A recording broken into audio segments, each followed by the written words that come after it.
Hello, my friends, and welcome to Kurt Bergland's Baseball World, and Happy New Year. I know the holidays, believe me, I know the holidays can be a stressful, hectic time, and I hope yours are going well and enjoyably so. Got a big holiday extravaganza coming for you tonight. We got cracking and ripping that we're starting out first. I won a raffle with a bunch of different stuff in it, and I want to share that with you because nobody cracks and rips quite like me. Then we've got some baseball sims coming up for you later on, and so just keep it here and enjoy and get your mind off your troubles for a while and enjoy the new year. We are looking at 2026 and a fresh start, brand new year, very exciting. But tonight, we got a lot of baseball coming your way. So let's start with cracking and ripping. I've got a whole bunch of stuff. I got an old Topps Heritage 2023 box here to crack and rip. Then I've got some Donruss 2025 Donruss to crack and rip. I've got Topps Archives packs, 2 of them right here. That'll be fun. Or as my old customer used to say, do you have any of them archives? Do you have the archives? Oh my God. And the highlight, I think, is the Topps 2025 Holiday Mega Box. It's a mega box. So, let's start cracking and ripping. Here we go. Now, of course, my friends, they don't usually let me have these, but I've got them tonight, and I know how to use them, and we'll see if I can do this without maiming myself. This is how the cool kids crack and rip. And I think we are in the 2023 Topps Heritage high number. If you're into the cracking and ripping, you know that high number is really the way to go. Got some packs right here. Empty right there. And of course, I keep my packaging. Do you enjoy a good baggage? And let's rip. Here we go. 1974, my favorite old set of cards. Hey, there's a rookie card for Brewers hero Bryce Terang. And where did he get the power from? Where did that come from? I'd like some investigation into that. Patrick Bailey, he did not hit this year at all, but I think he's a good one. And Ethan Small, you got some rookie cards here. Bryce Terang, right off the bat. We're going to keep that right over there. And let's keep cracking and ripping. All right, here we go. Pack number 2. Cole Reagans, Brian Anderson. Boy, that was not a good acquisition by the Brewers. Trey Turner, very nice. Very nice. And yeah, that's it for the excitement there. All right, we're still cracking. We're still ripping. And Kevin Newman, formerly of your Pittsburgh Pirates. Third baseman of the future for your Chicago White Sox. And, World Series semi-hero. Yeah, hero. And that's it there. All right. More cracking and ripping to do. It's a cracking and ripping extravaganza. And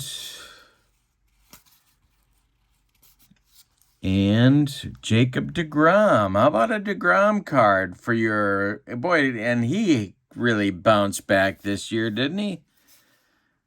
That was, and where's he going to land? deGrom takes a few miles an hour off his fastball, and all of a sudden, boom, he's back. He's healthy. He's handling he's handling a real workload and pretty impressive. We'll see if he can do it 2 years in a row.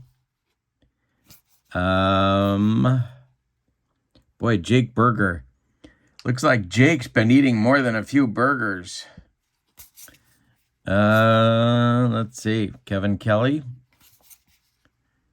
Brenton Doyle. Center fielder on my Strat team. Didn't hit a lick, but all he has to do, if he just catches the ball for me next season, I'm golden.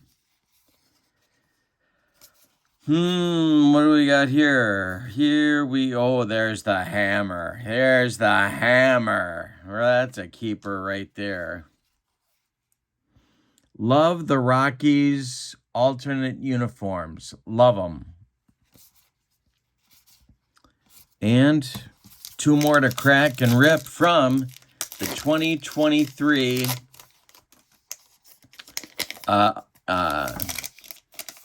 Heritage set. High numbers, of course. I only deal in high numbers. There's the Airbender. Just signed with your New York Mets.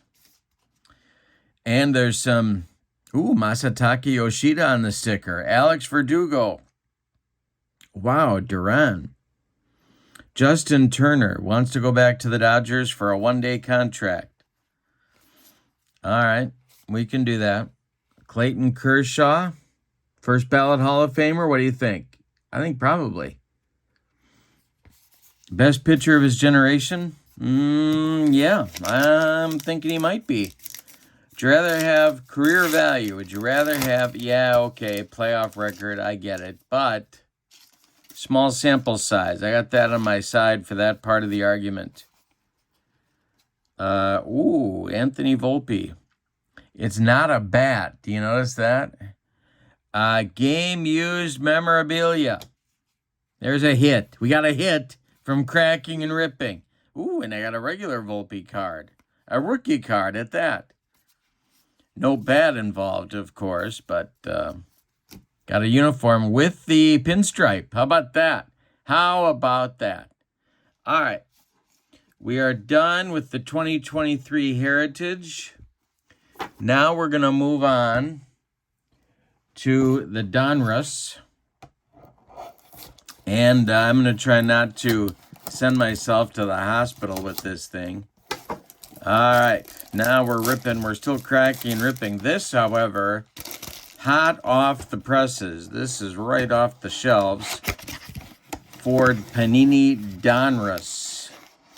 Yeah, I know. People don't get excited about the Panini. But, and again, I'm keeping my packaging very handy close by. Some nice thick packs. We don't know if we have any hits with our cracks and rips. They have to pay attention. They don't have the licensing agreement, of course. Ian, we got some oldies. Oldies but goodies here. Tough to read the names. Come on, Panini, you're better than that. Or maybe you're not. Jim Cott, Pee Wee Reese, Edgar Martinez. There we go. Cliff Lee, Chipper Jones. Boy, he's got some. This is like the Archives. Greg Maddux. And Owen Hall from Detroit as a rated prospect. And let's see who we got here. We got another rated prospect, Blake Burke with your Milwaukee Brewers. Bryce Rayner. He seems destined for great things. Seaver King, another guy seems destined for great things. Frank Thomas, the Big Hurt. Well, these are fun. I'm liking the Donruss. Yeah, you don't have the logos. Okay. But I'm still having fun with them. And really, that's what it's all about, isn't it? All right, except we got to keep turning them up and down. Jim Rice, there we go. Breaks his bat on a check swing. Jacob Wilson, Rookie of the Year. Kumar Rocker. Ryan Braun from your Milwaukee Brewers.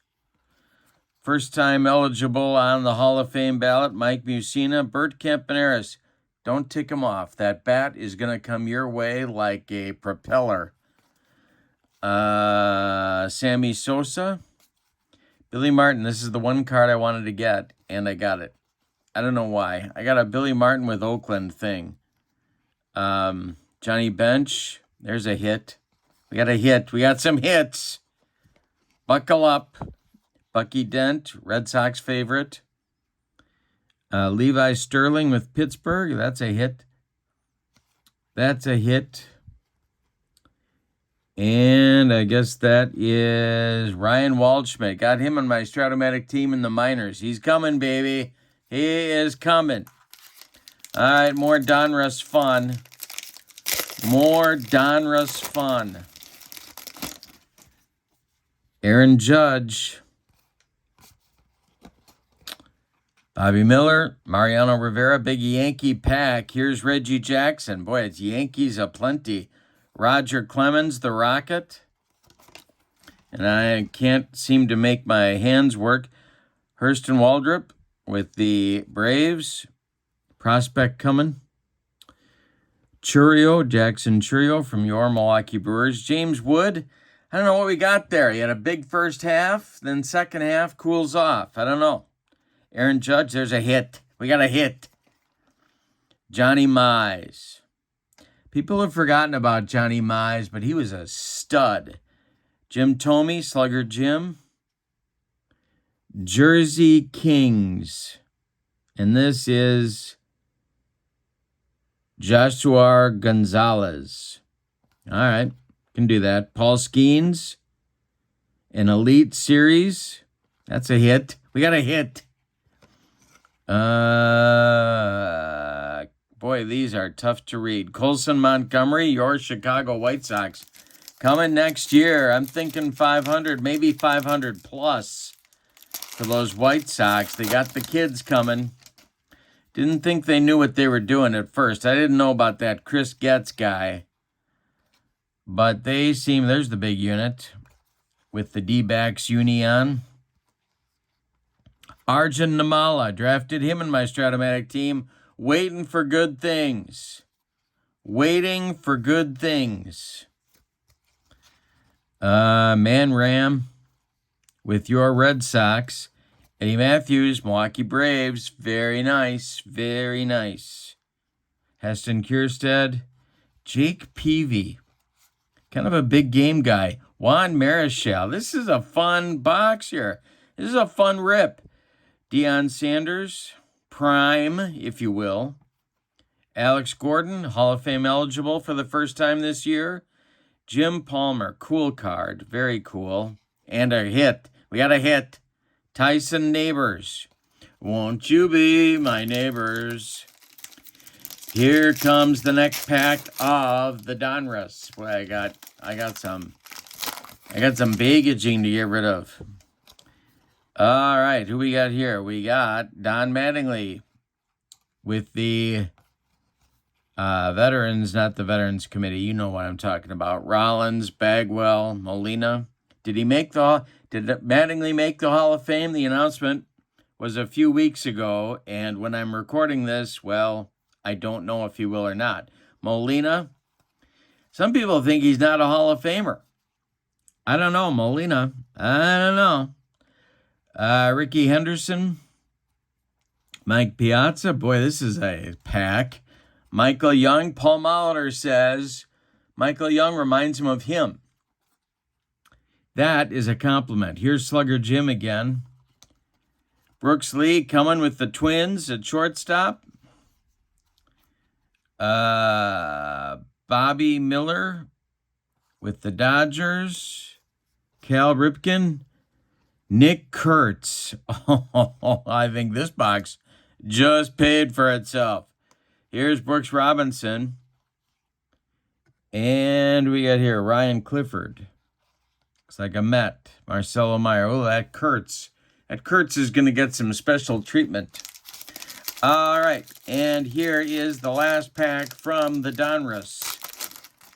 We're having a holiday party. If you're just joining us, a lot of stuff coming tonight. Got some sim action going on. coming up, and we're cracking and ripping right now. Buster Posey, the new, is he the GM or the president of the Giants? Boy, they gave him a ton of money. Tony Perez with the Red Sox uni on. Caminero, Junior Caminero. Mike Schmidt, Ken Griffey Jr. in the Reds uniform. Randy Johnson, another big unit card. Albert Pujols. Spencer Arrighetti from your Houston Astros, another Ripken card. Really could do without him, but don't tell anybody. Another Arrighetti. Boy, it's a big Arrighetti pack here. Brooks Lee on the hit. We got a hit. Jet Williams with the Mets. And who else we got here? Kyle DeBarge. He's not with the group DeBarge, though. That's a different family altogether. And Joshua Gonzalez. All right. We made our way through the Donruss, and we got our big hit of the night so far, Nick Kurtz. And that is a rookie card, my friend. That is a rookie. Now we get to the highlight, the Holiday Mega Box. Very excited to get into this and crack and rip. These are and we get one die-cut ornament per box. Put that on your tree, baby. Put that on your tree. We're cracking and ripping. We got a holiday extravaganza on Kurt Bergland's Baseball World. Lots more coming up. Just set it here and I'll leave it for tonight. A lot of entertainment for you. Keeping my packaging carefully over there in the corner of the room so I can dispose of it later. Of course, my friends, not usually allowed to have this. So you really gotta take advantage. Oh, you know what we didn't do? Aside from knock the camera, we didn't do the archives. We gotta do the archives first. The Topps archive, the baseball archives. So I'm excited about these. They used to excite the customers, and now I can't get into it. Are you kidding me? They've glued up the archives so effectively that you can't get into it. I may have to get a scissors. Can you believe this? I do not possess the guns necessary. Okay, here we go. This is where we separate the men from the boys right here. When the guns fail you, you just gotta go. And you need to get into your archives. You gotta go with the skizzers. And boy, I got a lot of packaging to get rid of here. Let's see. I might not be in. Nope, I'm not. I'm not in. Okay, now I might be in. Hopefully I didn't damage anything too badly. Here we go. Oh, look at Jacob deGrom. Another deGrom from his big comeback season. Randy Johnson, the big unit. I like these. Thurman Munson. That's a good-looking picture of the captain.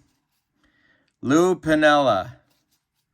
Fernando Tatis Jr. Oh, my man. Yama. And he's gold. Wow. Well, Nick Kurtz, you just got bumped to the side, baby. There's the hit of the night. We're cracking and ripping. Big things expected from Kyle Bradish. Joe Adell, now a center fielder. Can he play center field? Is he a good enough defender to play center field? I don't know. Evan Carter, new breed.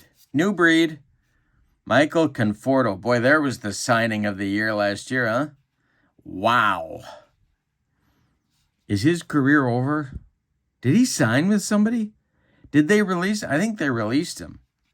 Adolis Garcia, injury plagued, but looking for a comeback next year. George Brett, Bill Mazeroski. Oh, boy, am I excited about Yoshi. Look at Yama. Oh, my gosh. All right. That's big. That makes my whole day right there. All right, now we're cracking and ripping the second pack of the archives, and I'm still not in.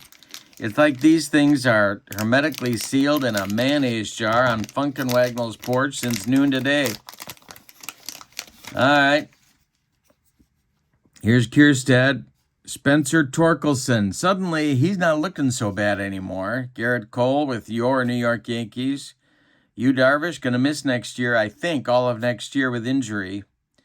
Wilson Contreras, they're moving him to first base. Brent Rooker, kind of a dud last year. Semien, your New York Mets, the newest Met for Brandon Nimmo. Good trade? Well, they kind of need him, though. They need the defense. They need a glove. Big Poppy, looking cranky on that card. Nobody wants a cranky Poppy. Ivan Rodriguez, Pudge, not my favorite, but I'll take the hit. Corey Seager with your Texas Rangers. Sal Frelick. Yes, there's a rookie card hit right there. There's a hit. Riley Green. Is he a dud? Like, people think he should be better than he is. I don't know. I think that's a little unfair. He's pretty good. Juan Soto. Is he the worst outfielder in baseball? Lack of hustle irritates the fans, but he's got some numbers. You got to say that. Look at Profar right there. Dud. Sonny Gray. All right. Those are your Archives. I'm still loving Yama. Yama. All right, now we're ready for the holiday packs. We're cracking and ripping. And then we're going to get into some sim action. We're going to start with some deep drive in just a few minutes. Matt Olson. Ooh, look at the holiday cheer on the cards, huh? JT Real Muto. There's a free agent. Don't call him PCA. It makes him cranky. I don't know why. I tell you what they're going to be calling him is AAA. If they won't call him PCA, they'll call him AAA if he doesn't start hitting like he did in the first half of last year. Not a good second half, AAA. Here's Aaron Judge. Kind of a refractor deal there. Ketel Marte. Are they trading him? He might be on the block. And we got a hit. We got a hit. Glitter. Leo Jimenez. And it's a rookie card. Rookie card glitter. What could be more fun than that? I'll tell you what could be more fun than that. Nick Kurtz and Yama. The hits of the night. All right, we're still cracking and ripping holiday packs. Cracking and ripping. Ripping and cracking. Yordan Alvarez. Hopeless in the field? Kind of. DH, I guess. Kershaw. Kyle Tucker landing somewhere, not Chicago, apparently. Jackson Churiel. Love the card. And it's a cup card. It's a cup card. Salvador Perez. Is he a first ballot Hall of Famer? Is he the best American League catcher in the last 15 years? You say Kikuchi. I say Kikuchi. You say Kikuchi. And Christian Campbell. Ooh, boy, he's got to turn it around too. And we have a Scooble. Glitter. Glitter. Glitter alert. 3D glitter. Woo. All right, we got a lot of glitter going on. We got some glitter. We got some glitter. All right, we still haven't found our ornament card. Suitable for the tree, of course. Wyatt Langford, a cup card right there. I like him. This guy, I needed him on my Stratomatic team and didn't do much this year. He better turn it around. Never draws walks. Got a brutal strikeout ratio and doesn't draw walks. So I don't care if you can hit the ball 9 miles. You got to get on base somehow. Kumar Rocker. Mason Wynn with a cup card. These are some nice cards here. And, of course, you can't beat the holiday spirit, can you? Cal Raleigh, the big dumper. There's the catcher on my Stratomatic team. And the big dumper is going to have quite a card coming up in January or whenever they were February. I guess they'll release him. Adames and Logan Gilbert. Here's a guy. Okay. Every time I watch him pitch, how does he not completely dislocate his shoulder? His mechanics just make my arm hurt. I'm sure they've tried to change his mechanics, but wow. And have obviously have not succeeded. Hunter Green, nice. Julio Rodriguez, nice. Jung-Hoo Lee. It's good center field. There's something there. There's something there. Here we go. A Mike Trout relic. It is numbered 7 out of 99. We got a hit. And Gunnar Henderson is the shortstop on my Stratomatic team, and he's in glitter. But the Trout numbered 7 to 99 with the relic card. Doesn't he look excited about the holidays too? All right, we're going to put that one over there. We're still cracking and ripping. We got some hits. We got Nick Kurtz, we got Yama Gold, and we got Trout relic. Skeens Cup card with the Santa hat on. That's a hit, baby. That's a hit. Woo! All right. Maybe I've had a little too much nog. Actually, I haven't had any. Maybe that's my problem. Lewis Robert Jr. They held on to him for too long, maybe. I don't know if they're going to get much for him next year. He better stay healthy, or the White Sox are really going to regret that one. Vlad Guerrero Jr., tip your cap to him. And I think you know who I'm talking about. Yama. Bobby Witt Jr. Is Bobby Witt Jr. the second best player in Kansas City Royals franchise history? Bill James says so. I don't know. Altuve still makes me cranky. Shohei pitching. Yes. Yes. It's not even a hit, but I'm calling it a hit. I'm putting him on the hit stack. Yeah, I am. That's right. I said it. I went there. Christian Yelich. Spencer Strider. What happened to him? His bounce back from injury was not good. He's kind of become pedestrian almost. He's got to bounce back next year. And Kutch on the glitter. Love it. Kutch. 3D Kutch. Woo! We got a lot coming up tonight, folks. We got Deep Drive coming next. Deep Drive Baseball. We got some other sims coming your way. Got a big night for you. Riding on the New Year's Eve Kurt Bergland's Baseball World Special. Matt Shaw. Rookie card. That one is a keeper. Nick Kurtz, rookie card. We got some Kurtz action here. Ellie De La Cruz, like the pick, like the card. Very nice. Pete Alonso going back to the Mets, going somewhere else. Tough call. Not sure. Not sure. Jason Dominguez. Not a rookie. Actually, I think I have a Dominguez rookie card from last year. And we're still cracking and ripping. We got a lot of sim action coming up later. Our deep drive game will lead off the sim action. And that's coming up in just a few minutes. Lawrence Butler. Love him. Love him. Injury-plagued year last year, though. Holiday. He's still young. Give him some time. Give him a little time to breathe. Here's Ben Rice. Rookie card. I'll take that. That's a hit. That is a hit right there. Roki Sasaki rookie card. Yes. Yes. 3D Roki. Another hit. And Brian Reynolds on the glitter. We got some Bucko glitter. We got some Pirate glitter.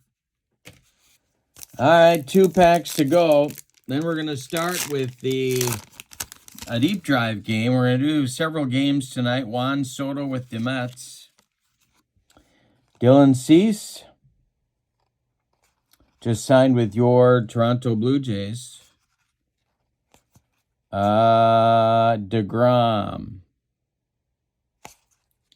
Chris Bryant. Boy, what a heartbreaker.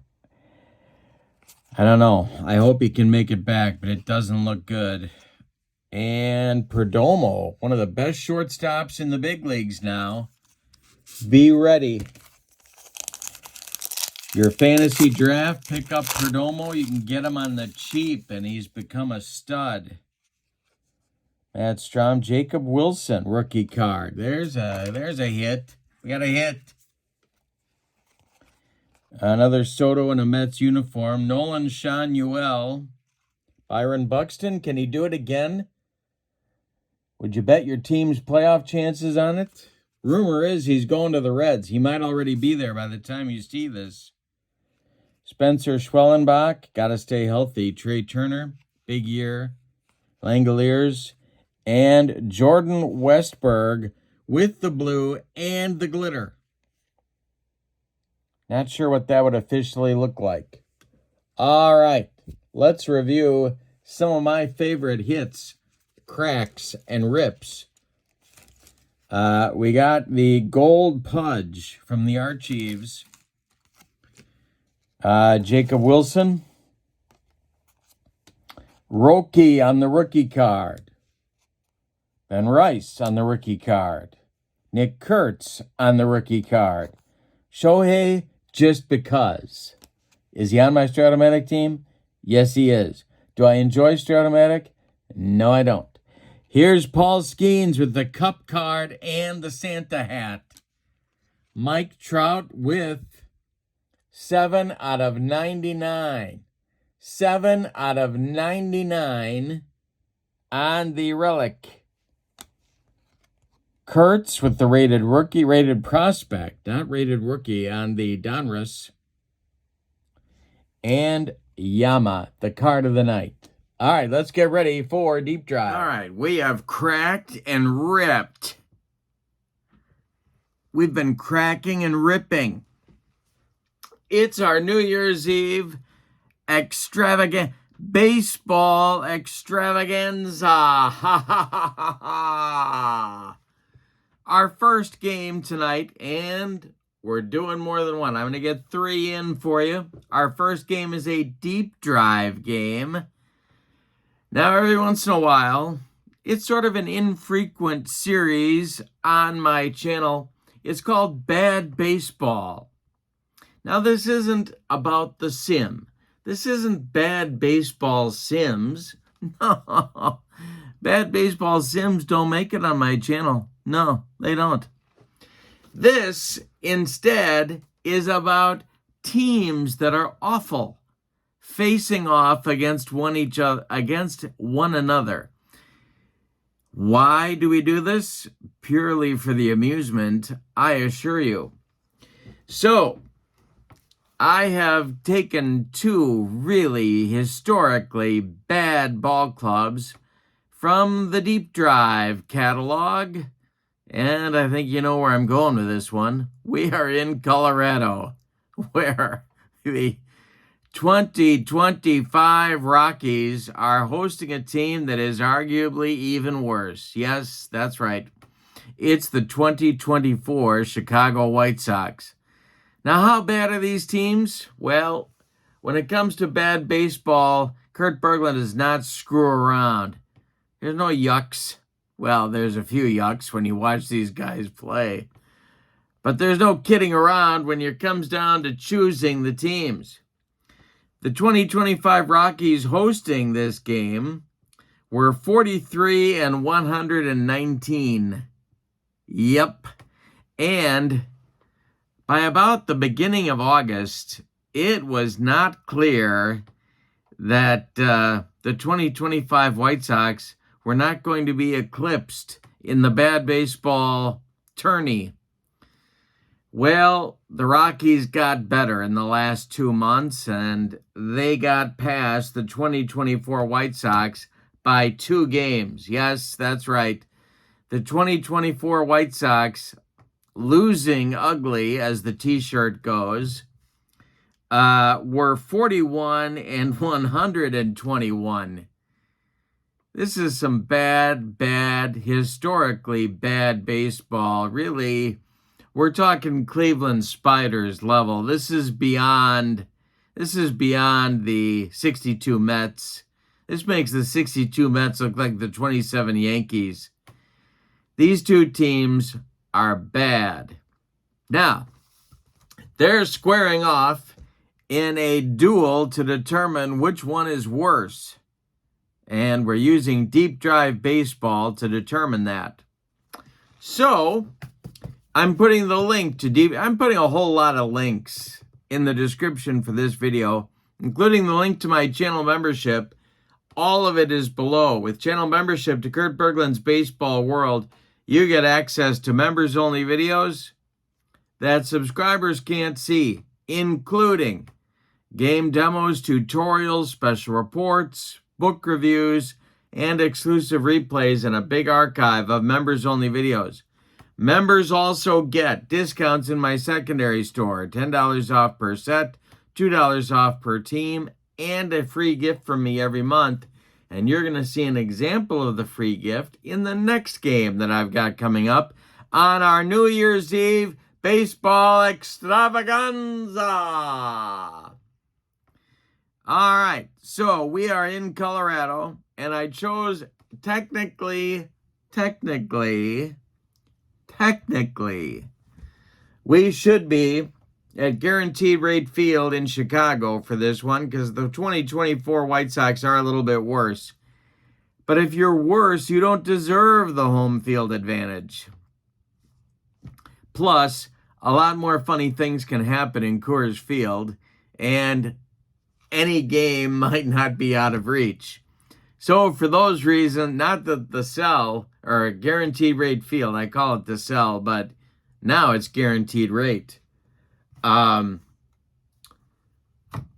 that Guaranteed Rate Field is a big ballpark. It is not, but Coors Field plays even smaller, so I thought it'd be more fun.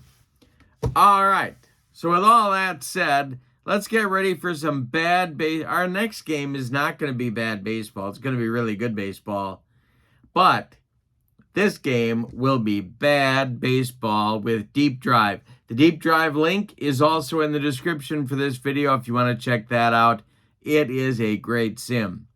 All right, let's check out the lineups and the batting orders and roll Deep Drive bad baseball style. All right, the lineup for the visiting Chicago White Sox. Nick Senzel leads off at third. Lenyn Sosa bats second at second base. Luis Robert Jr. bats third and center. Andrew Vaughn cleans up. He'll play first. Andrew Benintendi bats fifth. He'll be in left field. Corey Lee bats sixth. He'll catch. Corey Julks bats seventh. He is in right field. Gavin Sheets bats eighth. He'll be the DH. And Nicky Lopez bats ninth. He's the shortstop. Jonathan Cannon, I don't really want to call him the ace of the staff, but he might have been the ace of the staff. 5-10 with a 4.49 ERA. He is a right-hander. All right, for the homestanding Rockies, Tyler Freeman leads off. He'll be the DH. Jordan Beck bats second. He's in left. Mickey Moniak, one of my faves, bats third. He's in right field. Hunter Goodman cleans up. He's catching. Michael Tolia bats fifth. He's at first. Brenton Doyle bats sixth. He's in center. Ezekiel Tovar bats seventh. He's at short. Kyle Farmer bats eighth. He'll play second. And Orlando Arcia bats ninth. He's at third base. Kyle Freeland, the left-hander, is on the mound. Last year, he went 5-17 with a 4.98 ERA. And, yeah, probably deserved a better fate than he got from his defense. All right, so we're ready to go. Freeland has finished his warm-up tosses, and we are just about ready for bad baseball. But first, we got to take a look at Coors Field.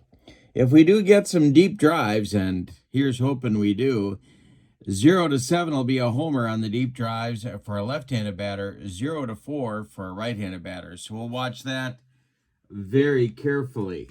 Nick Senzel steps in against Freeland, and I got to grab my pen. There we go. Now we are underway. And Nick Senzel swings. He hits a little tap to first. That's Michael Tolia. He's going to take it to the bag unassisted for out number 1, and we are underway at Coors Field. Here's Lenyn Sosa, the delivery to him, and it's going to be a deep drive check. Yes, here we go. And Sosa, well, let's see, we got to bring out Coors Field. Sosa's a right-handed batter. He hits it to center and deep. Back goes Brenton Doyle. He pounds the glove and makes the catch in front of the track for out number 2. One more biscuit for breakfast, and Sosa hits it out of here, but no. And now Luis Robert Jr. comes to the plate. The White Sox sometime center fielder, and the delivery is swung on. That's also bounced to first. And Tolle is going to take it himself for out number 3. Nothing across for the White Sox in the top of the first. Here come the Rockies, their first chance to score some runs off Jonathan Cannon. All right, the windup by Cannon and the delivery. And this is a base hit to center field. A 64 hopper out to Luis Robert Jr. He gets it back in good shape, and Tyler Freeman's aboard. Here's Jordan Beck. Double play depth for the White Sox infield, the stretch and the delivery. Hey, struck him out. Jonathan Cannon with the cheese. 1 down, Mickey Moniak, my man, is at the plate. Cannon the stretch, and the pitch to him is swung on. It's hit to center, into right center. Luis Robert on the run makes the catch for out number 2. Freeman retreats to first, and that'll bring up Hunter Goodman, the Rockies catcher. The stretch by Cannon and the delivery to Goodman is a fly to center. Another easy one for Luis Robert, and he's got it for out number 3. Rockies get a base runner in the bottom of the first, but they can't get him across the pay station. We go to the second. We are scoreless in Denver. Freeland will face Vaughn, Benintendi, and Lee in the top of the second. The wind and the delivery by Kyle Freeland is a base hit to left field for Andrew Vaughn. That's collected by Beck, who gets it back in good shape. Benintendi comes to the plate. Double play depth now for the Rockies. The stretch by Freeland and the pitch to the White Sox left fielder. And we'll have our first defense check of the day. See what happens here. This is a 93. That is hit to right. That's Mickey Moniak country, but he's not going to get there. It drops for a base hit. Andrew Vaughn, we got to check our running here and see if Vaughn is going to be able to get to third base. He is not. He will stop at second. 2 on for Chicago, and here's Corey Lee, the White Sox catcher. Runners at first and second, nobody out. Freeland the stretch and the delivery to Lee, and he struck him out. He gave him a bender, and Corey Lee swung right through it. 1 down in the second. This is bad baseball if you're just joining us with the Deep Drive 2024 White Sox and the 2025 Rockies. Happy New Year. It's a baseball extravaganza. Here's Corey Julks. The stretch by Freeland and the delivery to Julks. Hey, strikes out Julks. 2 away in the second inning. Now it's Gavin Sheets. Kyle Freeland the stretch and the pitch to Sheets. Uh-oh, that's a deep drive. Let's see if Sheets got it. It's a hanger. It is ripped by Sheets. It's down that right field line. It's going to be extra bases. Coming around to score is Vaughn. Let's see what they're going to do here with, where's my chart? Let's see what they're going to do. Let's see if I can find my chart. That's not it. Now I've got it. Let's see if they're going to wave Benintendi home. They are going to wave him. Because why? Because it's bad baseball. It's the choice chart. And when you get a chance to score a run on bad baseball, you go for it. This is going to be, he is in there safely on the double by Gavin Sheets. A 2-run double for the White Sox DH. He's at second base with 2 outs, and now Nicky Lopez comes to the plate.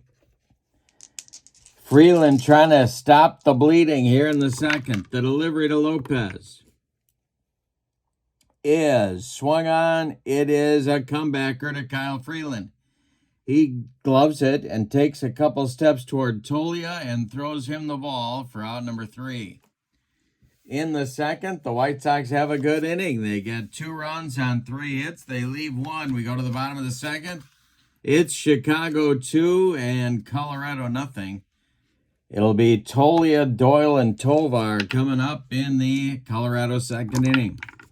The wide and the delivery to Tolia. Base hit to right field. Drops in front of Corey Julks, and that is a leadoff man aboard for Colorado. Here's the center fielder, Brenton Doyle. We had a disappointing 2025. They're hoping for a bounce back next year. Cannon the stretch and the delivery, and I struck him out. 2 strikeouts now for Jonathan Cannon. 1 down here in the second. And Ezekiel Tovar makes his way to home plate. The stretch by Cannon and the pitch to Zeke is a fly to center, but not deep. Coming in quickly is Robert, and he's got it for out number 2. Kyle Farmer, the second baseman, comes to the plate now. Cannon the stretch and the pitch to him. It's a ground ball to second. Sosa to his left cuts it off from going into right field. Plants and throws to Andrew Vaughn for the putout. That will retire the side. We go to inning number 3. It's the White Sox 2 and the Rockies nothing. It's New Year's Eve bad baseball. Deep drive style. Love the deep drive baseball. Top of the order coming for the White Sox in the third as they look to add to their lead. It'll be Senzel, Sosa, and Robert against Kyle Freeland, who's looking for a recovery inning here. And he strikes out Senzel. Number 3 for Freeland. He made him look bad on that one. And now Sosa comes to the plate. He flew out to the center fielder, Brenton Doyle, in the first inning. The wind and the delivery by Freeland is swung on, and it's popped up. Right up the elevator shaft. Farmer in short right field is calling and taking for out number 2. Lewis Robert, the batter now. Freeland kicks and delivers. And we'll have another defense check. Why not? It's New Year's Eve. Let's pile on the defense checks. Here is a grounder to second. That's Farmer. Nice play. He throws to Tolia for out number 3. And Freeland does get his recovery inning in the third. A 1-2-3 job. We go to the bottom of the third. It's the White Sox 2 and the Rockies nothing. Arcia will lead it off. He's the number 9 hitter, Orlando Arcia, former Brewer, in fact. Top of the order then Freeman and Beck, 9-1-2, as the Rockies look to reclaim or to take the lead for the first time. The wind and the delivery by Cannon is swung on, and that is hit to second. Sosa gloves it and throws to Vaughn for out number 1. Top of the order now, Tyler Freeman singled to get the top of the first started. He's up there again, and the delivery to him is swung on and hit to right. Over by the foul line is Julks, and he'll make the catch for out number 2. Jordan Beck, the left fielder, is up there now. Jonathan Cannon kicks and delivers. This is swung on and hit to left. Equal opportunities. Andrew Benintendi pounds the glove and makes the catch for out number 3. Nothing across for Colorado in the third. We go to the fourth. It's Chicago 2 and Colorado nothing. Freeland, let's say, well, you know what? We ought to update the stamina here. We've got 3 innings pitched for Freeland. That's 3 points. He's gone through the order once. That's a 4th point. He's given up a run. That's a 5th point. And he's got 9 points of endurance. Cannon, for his part, he's gone 3 innings. He's gone through the order once. All right, so he's got 4 points used up. Cannon also has 9 points of endurance. We are definitely getting into both of these bullpens tonight. Vaughn, Benintendi, and Lee, 4, 5, 6 coming up for the White Sox. And the delivery, and this will be a deep drive for Andrew Vaughn, who is a current Brewer, I might add. This will be swung on by Vaughn and hit to left and deep. Back goes Beck, warning track, wall, and it's gone. A solo blast for Vaughn. It's 3-0 Chicago. Well, if the White Sox win this game, does that mean the Rockies are worse? I guess it does. Boy, those White Sox were bad, though. My goodness. Freeland now against Benintendi, lefty-lefty matchup, and the delivery. And it's another hanger, a deep drive for Benintendi. This is ripped to right and deep. Back goes Moniak, and it's off the wall. Mickey's got to run it down. Benintendi cruises into second with a leadoff, not with a leadoff double, with a double. And the Rockies bullpen is going to get going because they don't want to get too far behind, especially the way Jonathan Cannon is dealing. So let's see who's going to see the problem here when you're playing bad baseball. Long relief is not pretty. Seth Halverson, a right-hander, is going to get going and start warming up in the bullpen. Corey Lee comes to the plate. He wants to get Benintendi to third with less than 2 outs. The stretch and the delivery by Freeland, and this is popped up. It's in foul territory. Hunter Goodman off with the mask, and he makes the catch for out number 1. Well, that works. Now it's Corey Julks. Freeland trying to wriggle off the hook here. The stretch and the delivery to Corey Julks is ball 4. Well, that might not be the worst thing in the world. It does set up the double play possibility for Gavin Sheets. That's the good news for Colorado. The bad news is the last time up, Gavin Sheets hit a 2-run double. Lefty-lefty matchup. Freeland the stretch and the delivery to Sheets, and a base hit for Sheets. Off of Freeland, it goes to center field. Benintendi is going to stop at third. That's going to leave him loaded for Nicky Lopez. And they're going to let Freeland have one more batter.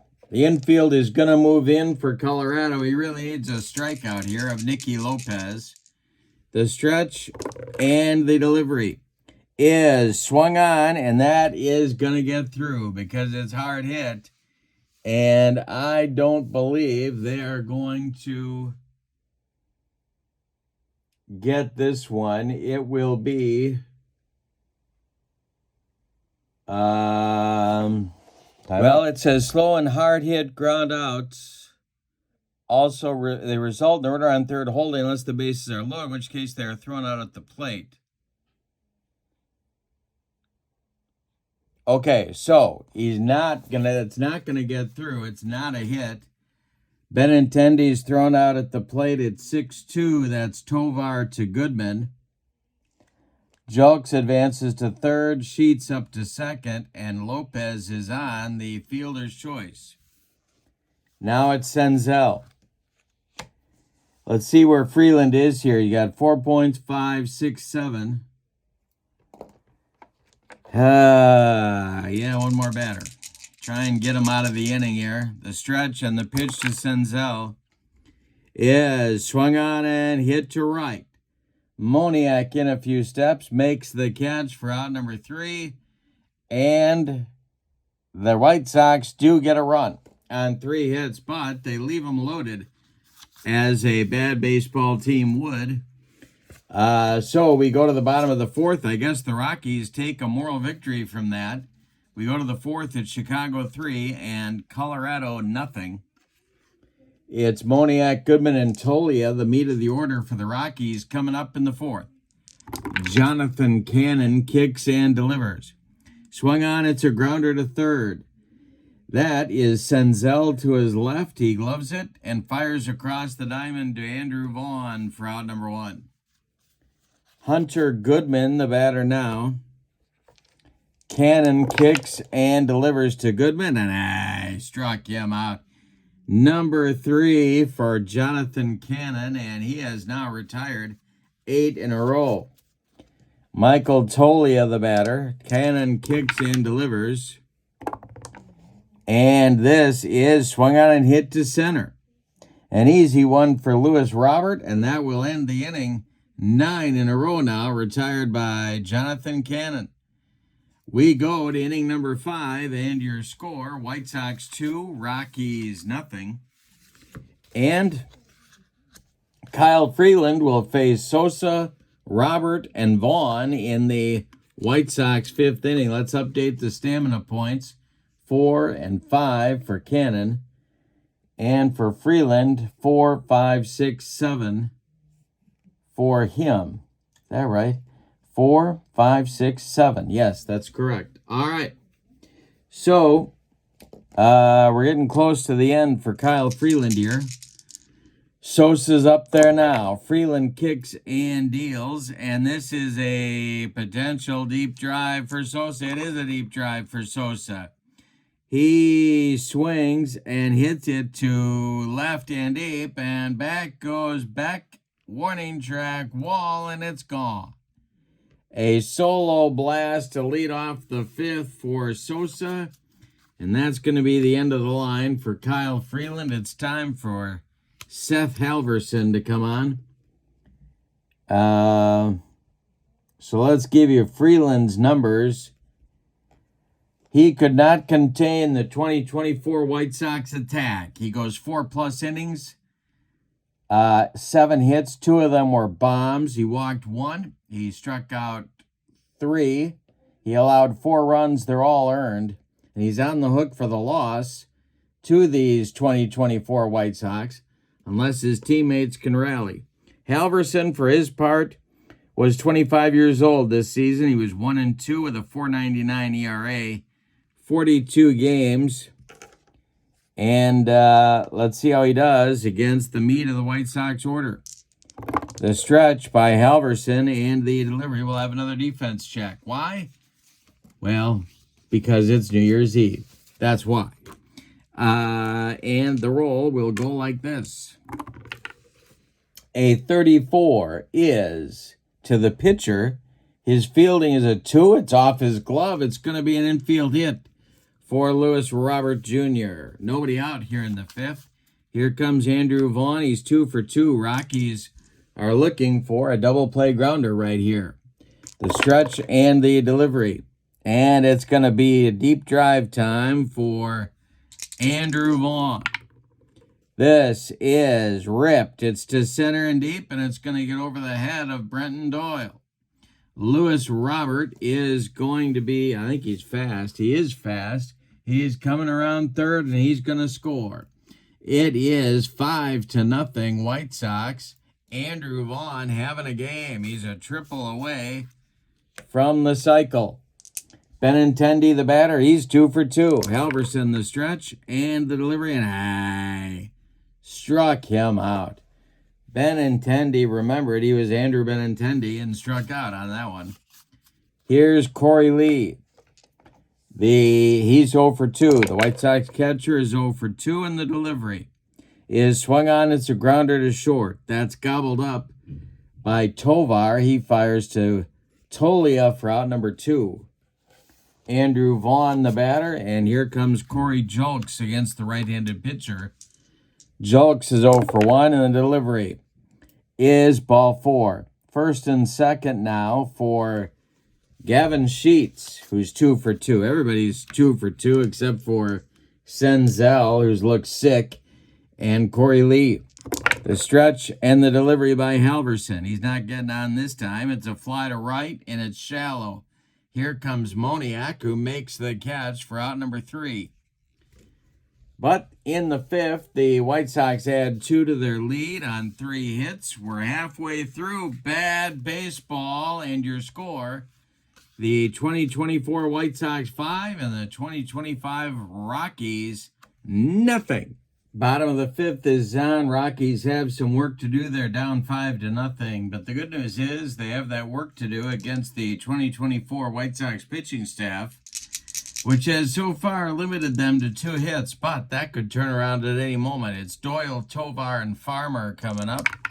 The delivery by Jonathan Cannon is swung on, and that is a line drive caught by a staggered Nick Senzel, but he does hold on for out number 1.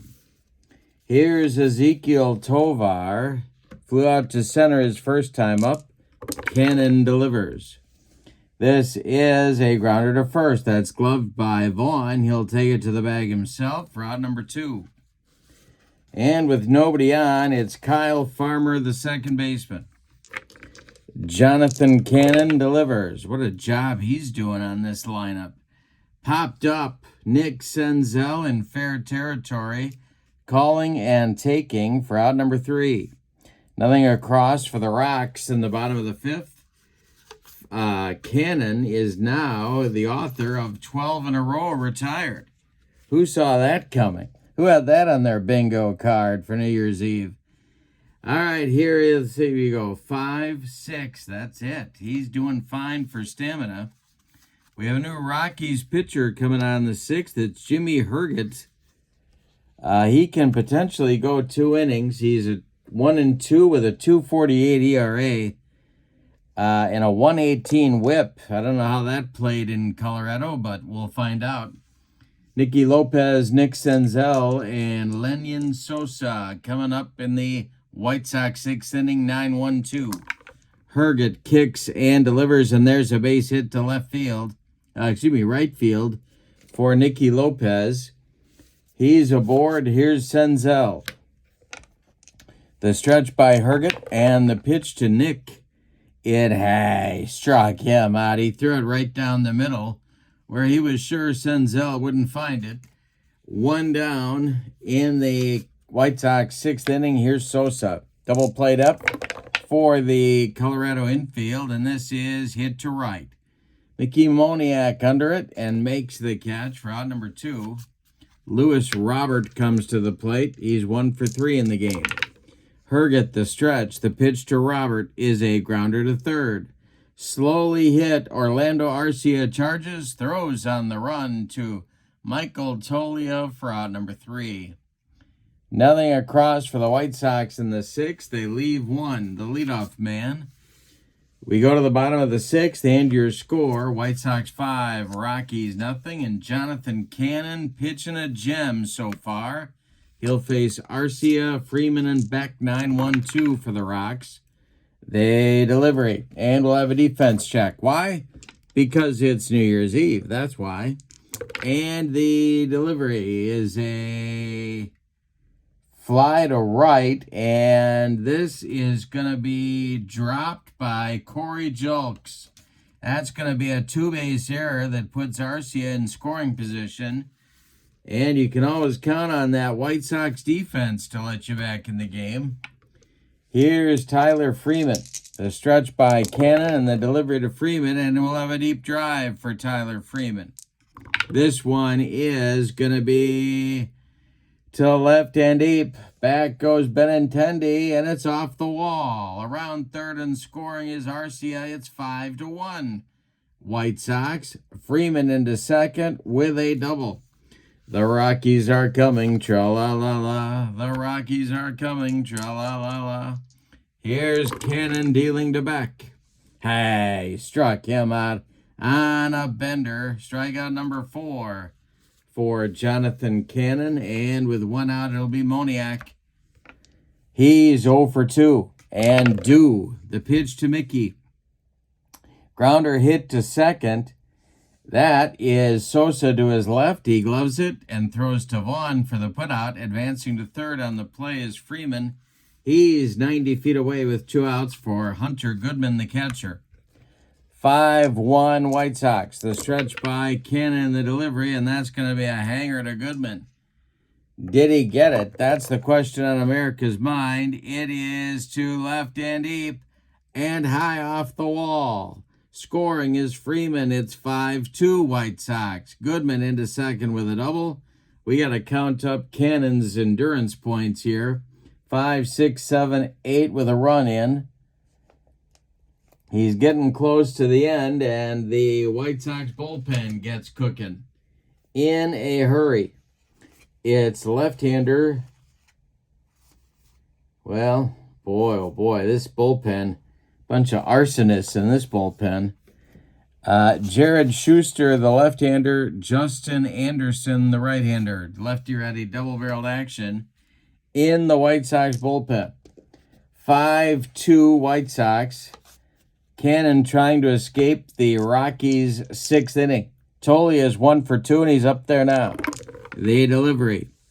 Swung on, and that is hit to right. An easy one for Corey Julks. He makes the catch for out number 3. But the Rockies get on the board in the bottom of the 6th with 2 runs on 2 hits and assisted by 1 White Sox error. We go to the 7th. We got a ball game. The 2024 White Sox 5, the 2025 Rockies 2. It'll be Vaughn Benintendi and Corey Lee coming up against Jimmy Herget in his last, second, and final inning of work. The stretch and the delivery by Herget, and we'll have a defense check. And you know why already. It is going to be a hit to third. And that is going to be Arcia, and he boots it, and he throws it over the head of Michael Tolia. That's going to put Andrew Vaughn at second base. There's bad baseball for you right there, my friends.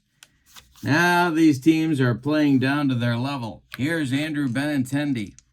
Herget the stretch and the delivery to the 2 for 3 left fielder. He struck him out. 2 strikeouts now for Herget. Corey Lee comes to the plate. He's got an 0 for 3 collar going. Herget the stretch and the delivery, and Lee with a base hit. Are they going to wave Vaughn home? Let's see. This will be, oh boy, he's slow. No, they are not going to wave him home. He's holding up at third. White Sox at the corners. Corey Julks at the plate. Infield in for Colorado. The stretch and the delivery. And he hit him. He just dotted Corey Julks. Well, they're loaded with White Sox now. And it's Gavin Sheets, the designated hitter, at 2 for 3. And the Rockies bullpen gets cooking. Juan Mejia is throwing. Apparently all by his lonesome. All right. He's a right-hander. Sheets at the plate. The infield is going to play back. A double play depth up the middle. And in at the corners. See what happens here. The delivery is a line drive, and that's going to get past. That's going to get past third baseman Orlando Arcia. Let's see. That is going to be a base hit that will score Vaughn. And I do believe that let's see. Corey Lee. Is that going to score Corey Lee? It is going to score Corey Lee. You bet it is. That's going to be a 2-run single for Sheets because they had the infield in. Around second going to third is Julks. It is 7-2 White Sox, and here's Nicky Lopez. The stretch and the delivery by Herget. And a base hit for Nicky Lopez. That'll bring home Julks. It's 8-2 White Sox. Gavin Sheets is going to stop at second. And that's going to be the end of the line for Jimmy Herget, if that's his real name. Juan Mejia is coming on as the Rockies look to try and restore order, or at least a shred of their dignity. He was 2-2 with a 3.96 ERA in 55 games in 2025. Herget's done after an inning and a third. He allowed 3 hits, 3 runs, and we don't know how many are earned quite yet. Mejia looking for a double play against Nick Senzel, who's got an 0 for 4 collar going right around his neck. And he just drilled Nick Senzel. Why not? It's bad baseball. They're loaded, and the Rockies are playing their defense at double play depth. Sosa at the plate. He hit a bomb in the 5th. The stretch and the delivery to Sosa is a ground ball to third. Now they're playing back. Arcia is going to try for 2. He fires to Farmer for 1, and that's all they're going to get. They get a force on Senzel. Scoring from third is Gavin Sheets. Advancing to third is Nicky Lopez. Gives Sosa his second RBI of the game. Third run into the inning in for the White Sox. It's 8-2 Chicago. Fourth run in the inning. It is 9-2 Chicago. Here's Robert. The White Sox have batted around. And the delivery to him. And we'll have a defense check. And these haven't worked out well for Colorado. But this one will. Farmer gloves it, and he flips to Tolia to retire the side. But in inning number 7, the White Sox add 4 to their already lusty total. On 3 hits, they are helped by an error. You can close the book on Herget. He allowed... He allowed 4 runs and 3 were earned. All right, it's time to stretch them out at Coors with your score. The White Sox 9 and the Rockies 2 in our bad baseball festival here. Pine Tar Baseball is going to be our next game tonight, coming up in just a few minutes. And we're going to end the evening with Strat-O-Matic, old school Strat-O-Matic. So, lots of baseball coming up on New Year's Eve. Here's Brenton Doyle. He'll be followed by Tovar and then Farmer against Jonathan Cannon. And the delivery. And Doyle with a good start. That's a base hit to left field. It drops in front of Benintendi, who gets it back in good shape. And the Anderson-Schuster combo gets going again for the White Sox as Cannon is nearing the end of the line. Tovar is 0 for 2, and he's up there now. The delivery to him. Swung on, and that is hit to left, but not deep. Coming in quickly is Benintendi. He's got it for out number 1. Doyle retreats to first. Here's Kyle Farmer. Cannon the stretch, and the pitch to Farmer is a base hit. Doyle, I believe, is fast. No, he's not. He will stop at second. 2 on now for the Rockies with 1 out. And here's Arcia. This is probably Cannon's last hitter. Cannon the stretch, and the pitch to Orlando is swung on. That is hit to right. In his tracks is Corey Julks. He's got it for out number 2, and that will indeed be the end of the line for Jonathan Cannon, who's achieved his 9th endurance point. The new pitcher on to face Tyler Freeman will be Justin Anderson. First, let's tell you about Cannon in this game. Cannon goes 6 2/3. He allows 6 hits. He did not walk a man. He struck out 4. He allowed 2 runs. None are earned, but these 2 guys on base right now, Doyle at second and Farmer at first, are his responsibility. Justin Anderson is a right-hander, and in 2024 he was 1-2 with a 4.39 ERA and a lusty 1.50 whip. Freeman, 2 for 3, is up there now. Rockies need a hit. The pitch. And he struck him out. He made him look sick. And that's going to retire the side. The Rocks leave 2 more on base. We go to the 8th, and your score. It's Chicago 9 and Colorado 2 in our bad baseball festival with Deep Drive. We need a new Rockies pitcher, and that's exactly what we're going to get.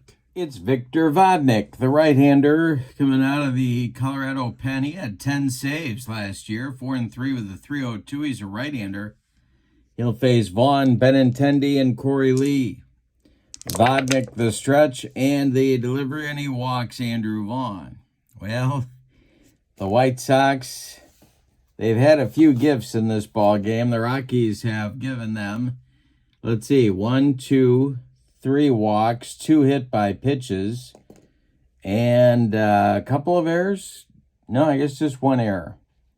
All right, Benintendi, 2 for 4 is up there now. Vodnik the stretch and the delivery, and it's a hanger to Benintendi. Did he get it? This one is to center and deep, and it's going to get over the head of Brenton Doyle. Around second, stopping at third is going to be Vaughn. The White Sox have 2 in scoring position here in the 8th. For Corey Lee. Infield is back for Colorado. They're begging for an out, but they're not going to get one. It's a hanger to Lee. Let's see. This will be to left and deep, and one hop the wall. Scoring is Vaughn. Scoring is Benintendi. Corey Lee into second with a 2-run double. Break up the White Sox. It's 11-2. Here's Corey Julks. Vodnik the stretch. The pitch to him. Hey, struck him out. 1 down in the 8th. Now it's Gavin Sheets, who's had a big day. 3 for 4 with 4 ribbies. The pitch to him is a base hit for Sheets. Corey Lee is going to have to stop at third. He's running with a piano. Corey Lee is running with a piano on his back. Here's Nicky Lopez. All right, they're at double play depth in the Rockies infield. The delivery to Lopez. And the beat goes on. It's a base hit to left. Scoring is Lee. Stopping at second is Sheets. And it is 12-2. Well, that's going to get the Rockies bullpen going again, except, oh boy, who do you go with?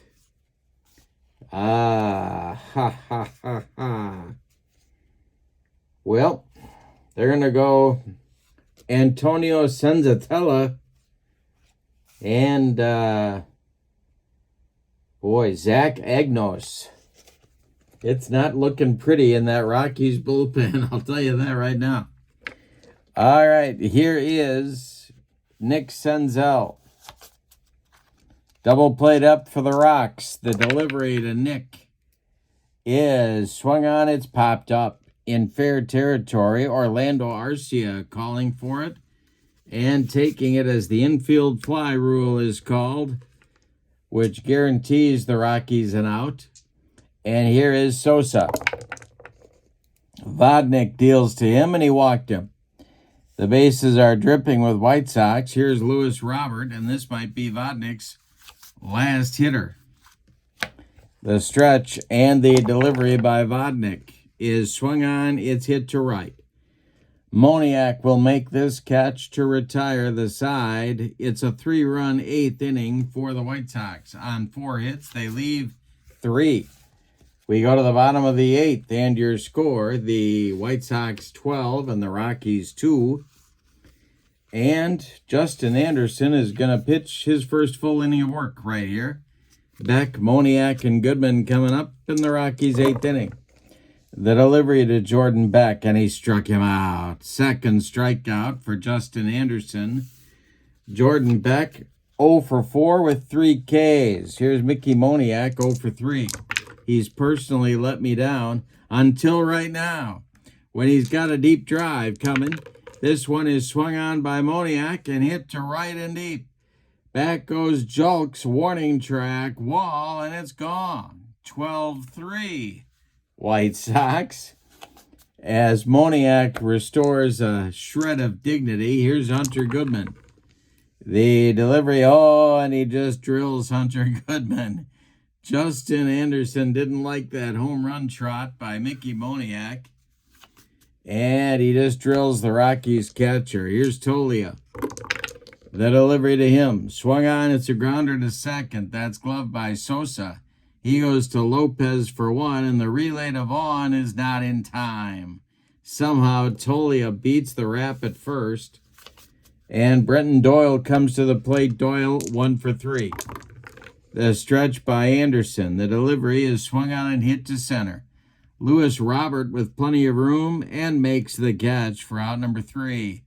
1 in for the Rockies in the 8th on the Moniak bomb. We go to the 9th, and your score, Chicago 12, Colorado 3. The Rockies pitcher is going to be Zach Agnos. He was 1-3 with a 6.61 ERA in 2025. He'll face Vaughn, Benintendi, and Lee in the White Sox 9th inning. There is a pitcher warming up in the White Sox bullpen. It's Gus Varland. And it looks like he's going to get the bottom of the 9th. Zach Agnos sets and deals to Andrew Vaughn, and he struck him out. 1 down in the Chicago 9th. The batter now is Benintendi, 3 for 5 on the day. Zach Agnos sets and delivers to him. And it's swung on and hit to left. Over by the foul line is Jordan Beck, and he's got it for out number 2. Now it's Corey Lee. Agnos deals to him and strikes him out. Where's this guy been all game? It's a 1-2-3 9th inning. Only the 3rd one that the Rockies pitching has put together in the ball game. We go to the bottom of the 9th, and it's put up or shut up time for the Rockies. And this will be Gus Varland for the non-save situation. He is a right-hander, and he was in 2024 1-0 with a 3.42 ERA. And the Rockies are going to scour the pines for anything looking like it might be a pinch hitter. But unless I miss my guess, I've got all the bats, if that's the expression I'm looking for, already in the lineup. Yeah. Oh my goodness. All right, we're just going to let the starters ride here. Ezekiel Tovar against Gus Varland, the delivery. And he struck him out. Ezekiel Tovar takes an 0 for 4. Now it's Kyle Farmer, 1 for 3 on the day. Arcia is on deck, the delivery. And Farmer draws a 1-out walk. Rockies clinging to life here. Orlando Arcia is 0 for 3. He does have a run scored. Varland the stretch, and the delivery is swung on. That's a ground ball hit to short.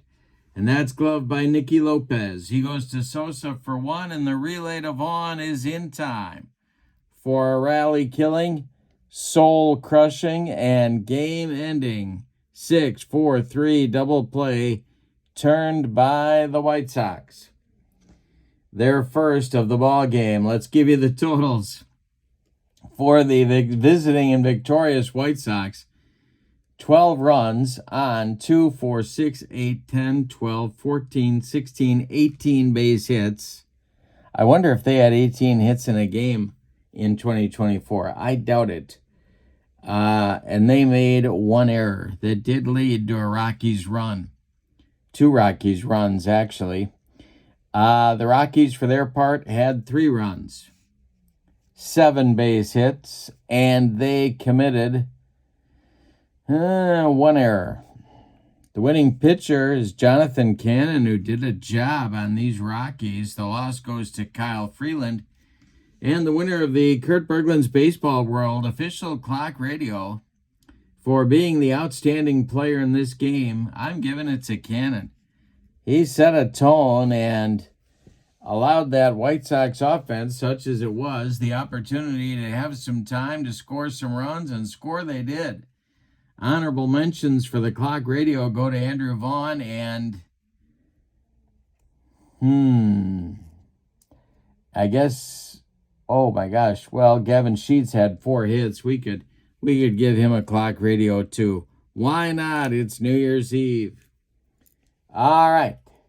That does it for bad baseball on New Year's Eve with deep drive baseball. Now let's roll out the Pine Tar Baseball. Here we go. All right, it's time for Game 2 of the New Year's Eve Baseball Extravaganza.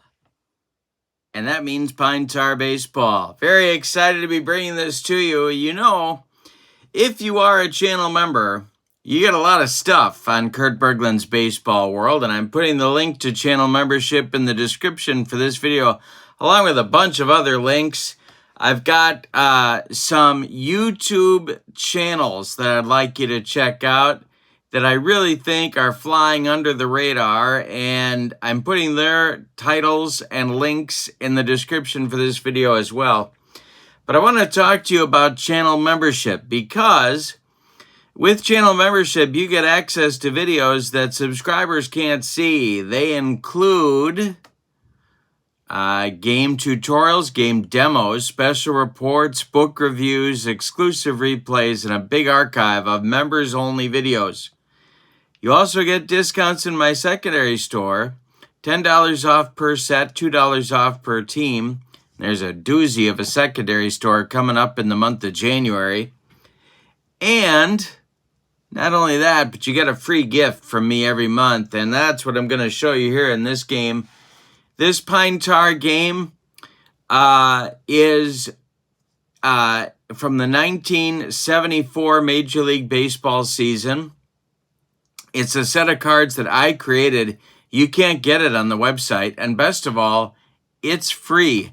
If you're a channel member, you get this stuff for free, and I'm going to show you what some of the cards that I've created. I'm going to get them on my tabletop here for you here tonight.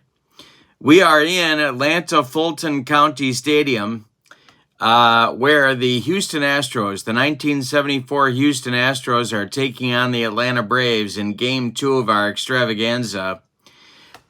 Game 3 will be coming up right after, and we're having a great time. It's New Year's Eve. Woo! Woo! And I hope you are too. Just leave it here all night, and you're going to have a lot of baseball stuff. All right, so the Astros at the Braves, 1974 style with Pine Tar Baseball. Let's not waste any more time. Let's get down to the field, such as it was at Atlanta Fulton County Stadium, and check out the lineups and the batting orders and roll Pine Tar Baseball on New Year's Eve. Here we go. Now, again, the only way to get these cards is to be a channel member. But if you are a channel member, you get them for free. That's the beauty of it. Here's the lineup for the visiting Astros. Greg Gross leads off in right field. Roger Metzger bats second at short. Cesar Cedeno bats third in center field. Lee May cleans up. He's at first base. Bob Watson bats fifth. He's in left field. Milt May bats sixth. Bob Watson is batting fifth in left field. Milt May bats sixth. He's catching. Doug Rader bats seventh. He's at third base. Tommy Helms bats eighth. He is at second. And on the mound, it's Larry Dierker. He, on the road, is a C-grade pitcher the first two times through the order and a B-grade pitcher after that. He has strikeout modifiers on 55 and 77. He can give you 7 innings and more if it's going well for him. All right. Now, the homestanding Atlanta Braves. I can get organized here. Here we go. Batting champ Ralph Garr leads off. He's in right field. Davey Johnson bats second. He's going to play first base. Darrell Evans bats third. He's going to be at third base. Henry Aaron the Hammer cleans up. He is in left field. Dusty Baker bats fifth. He's in center. Johnny Oates bats sixth. He'll catch. Marty Perez bats seventh. He's at second base. Craig Robinson bats eighth. He's at short. And Phil Nuxie is on the mound. He's an A-plus pitcher the first two times through the order, and then he remains an A-plus pitcher. No strikeout or walk modifiers. He can give you 8 innings and more if it's going well for him. So we are ready to go. I've got my charts at the ready. And I've got my dice at the ready. We're looking good. Dierker against Necro, and the delivery to Greg Gross, and he swings and hits one on the ground to third. That's Darrell Evans to his left. He plants and throws to Davy Johnson for out number 1. We are underway at Hotlanta Fulton County Stadium. Here's Roger Metzger, the delivery to him. Swung on and hit to right, but not deep. Here comes Ralph Garr, and he'll make the catch for out number 2. Cesar Cedeno, the phenom center fielder. And that is a base hit to center field. It drops in front of Dusty Baker, who gets it back in good shape. Cedeno is aboard with a base hit. And that'll bring up Lee May, the cleanup hitter. Phil Niekro, the stretch. And the pitch to Lee May is high. Struck him out on a flutter ball. That will retire the side. The Astros get nothing in the first. We go to the bottom of inning number 1, and your score, Houston nothing, and Atlanta coming to bat against the aforementioned Larry Dierker and future, of course, Astro manager. The wind and the delivery to Ralph Garr, the road runner. He swings and hits one to right. Over by the foul line is Greg Gross, and he makes the catch for out number 1. Davy Johnson at the plate now. Larry Dierker winds and deals, and Johnson hits one to right. Back a few steps is Gross, and he will make the catch for out number 2. Darrell Evans, the batter. He's the Braves' third baseman. Dierker winds and delivers, and Evans hits one to left. Under it is left fielder Bob Watson. He'll make the catch for out number 3. The Braves go down in order in the bottom of the first. We go to inning number 2, and your score, Astros nothing, Braves nothing. Nuxie will face Bob Watson, Milt May, and Doug Rader in the Astros second inning. Let me see if I can adjust the lighting here. There we go. I think that's a little better. Niekro winds and deals to Bob Watson. He swings and grounds one to second. That's Marty Perez. He sidearms it to Davy Johnson for out number 1. The aces of these two staffs, although Buzz Capra was awfully good for the Braves in '74, but I think Niekro and Dierker would be the aces back then. The delivery from Niekro now to Milt May is swung on and hit to right. Back a few steps is Garr. He's near the track and makes the catch for out number 2. Doug Rader comes to the plate now. The windup by Niekro and the pitch to Rader, and high. Struck him out on another flutter ball to retire the side. 3 up and 3 down for the Astros in inning number 2. We go to the bottom of the second. No score in Atlanta. It's Henry Aaron, Dusty Baker, and Johnny Oates coming up for the Bravos in inning number 2. Larry Dierker winds and deals. It is swung on and bounced to third. Doug Rader grabs it by the third base bag and fires across the diamond to Lee May for out number 1. Dusty Baker, is he Hall of Fame bound? I don't know. I guess so, as a manager.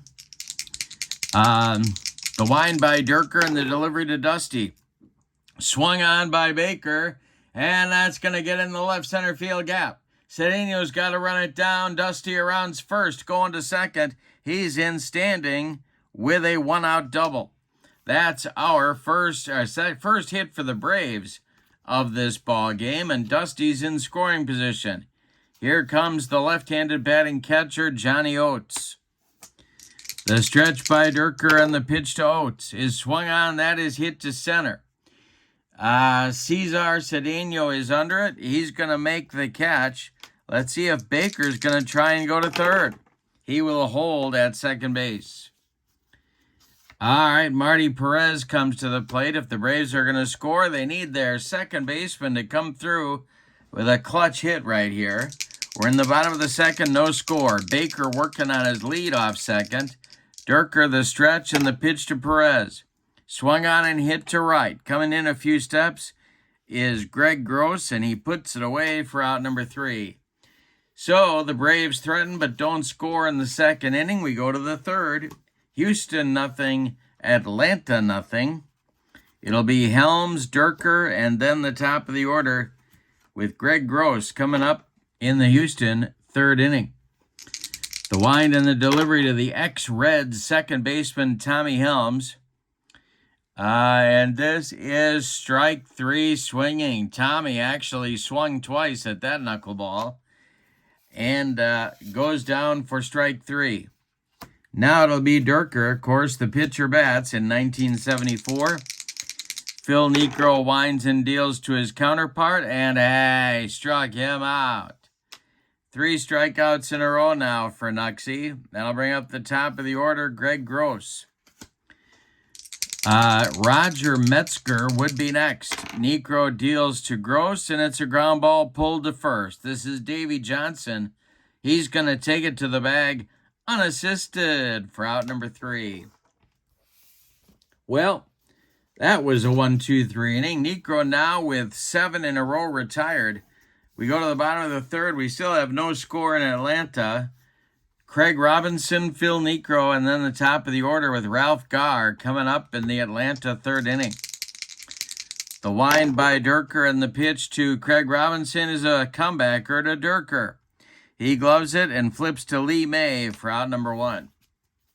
Here comes Nuxie. Of course, he hit a big home run in 1982 down the stretch for Atlanta, but no home runs for him in 1974.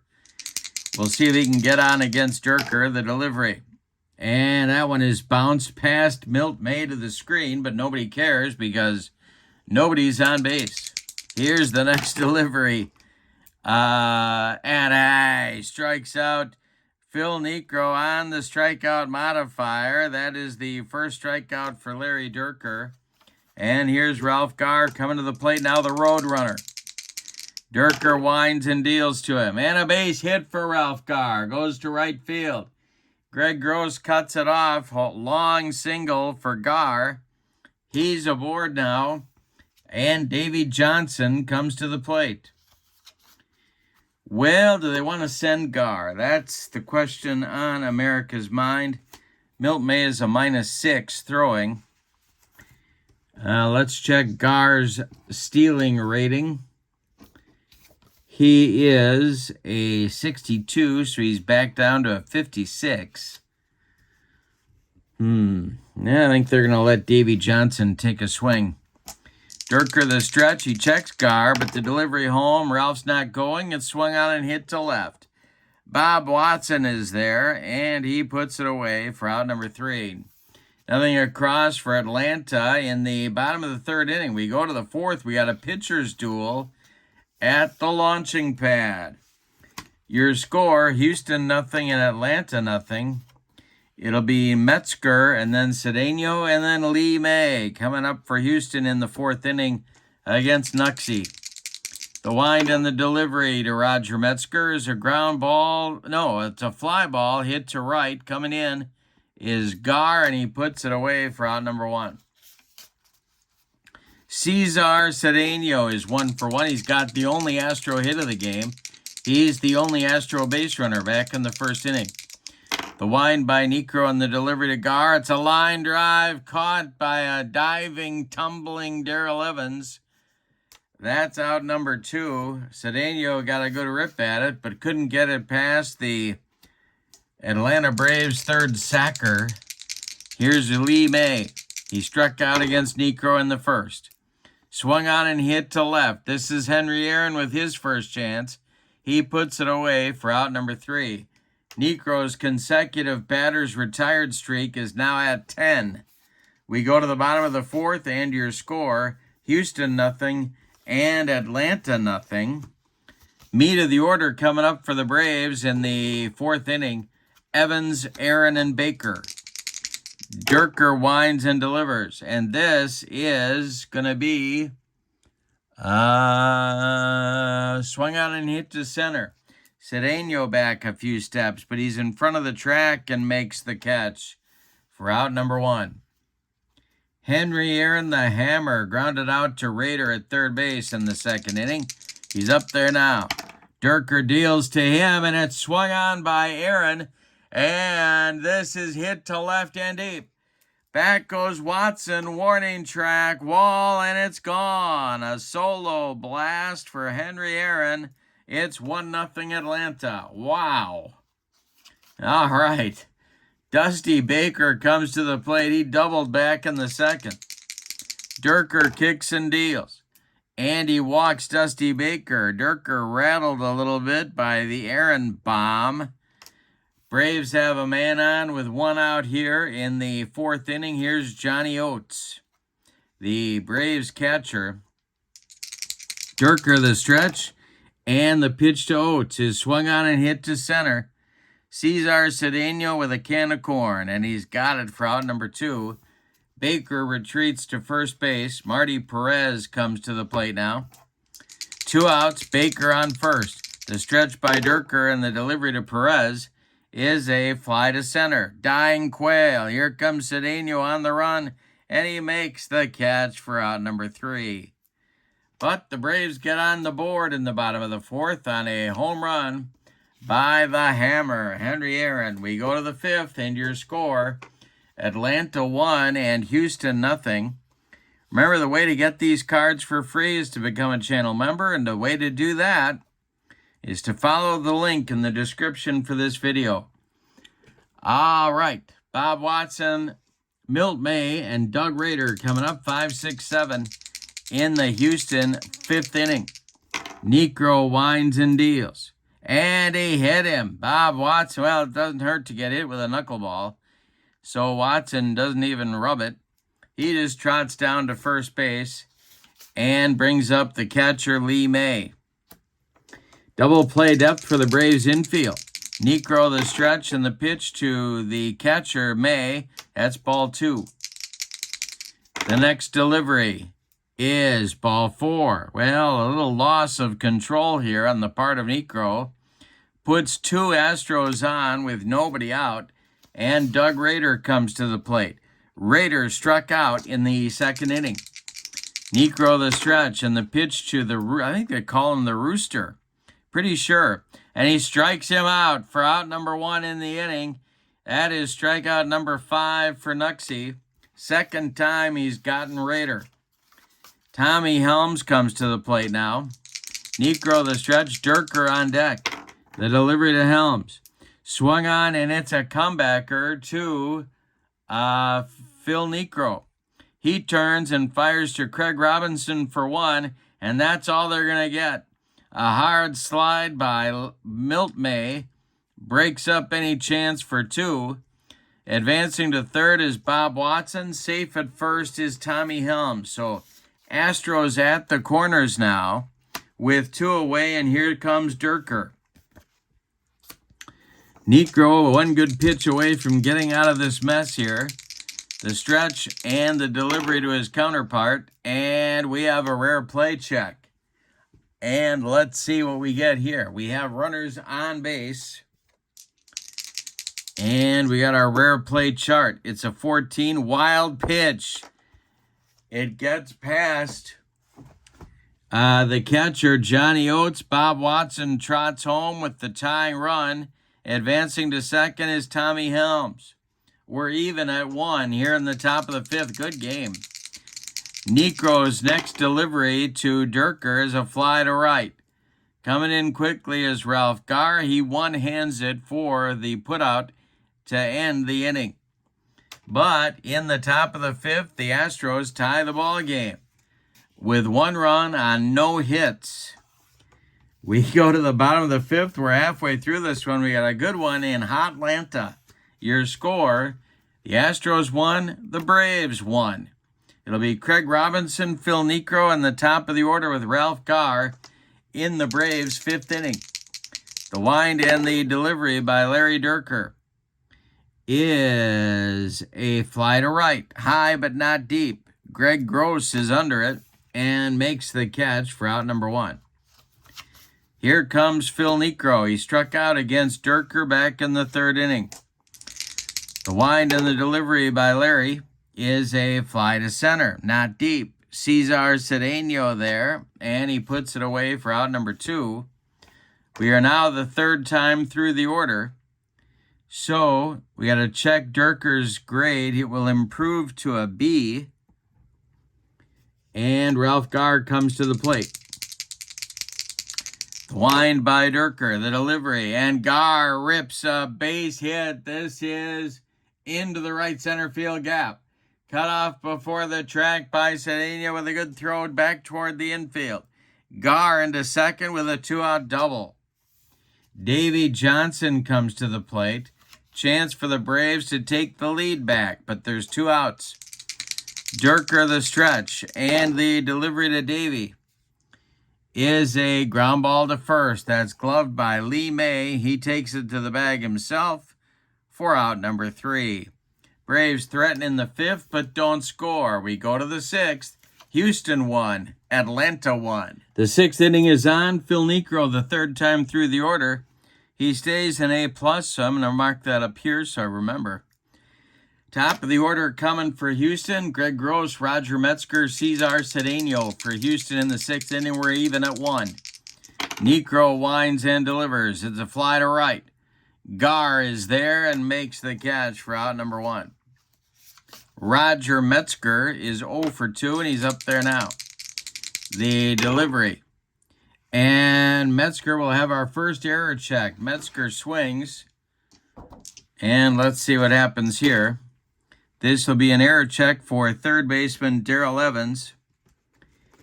His error number is a 4. I rolled a 3, so that's going to be a 1-base error on Darrell Evans.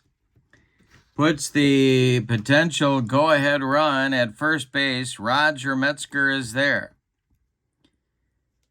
His stolen base number is a 55.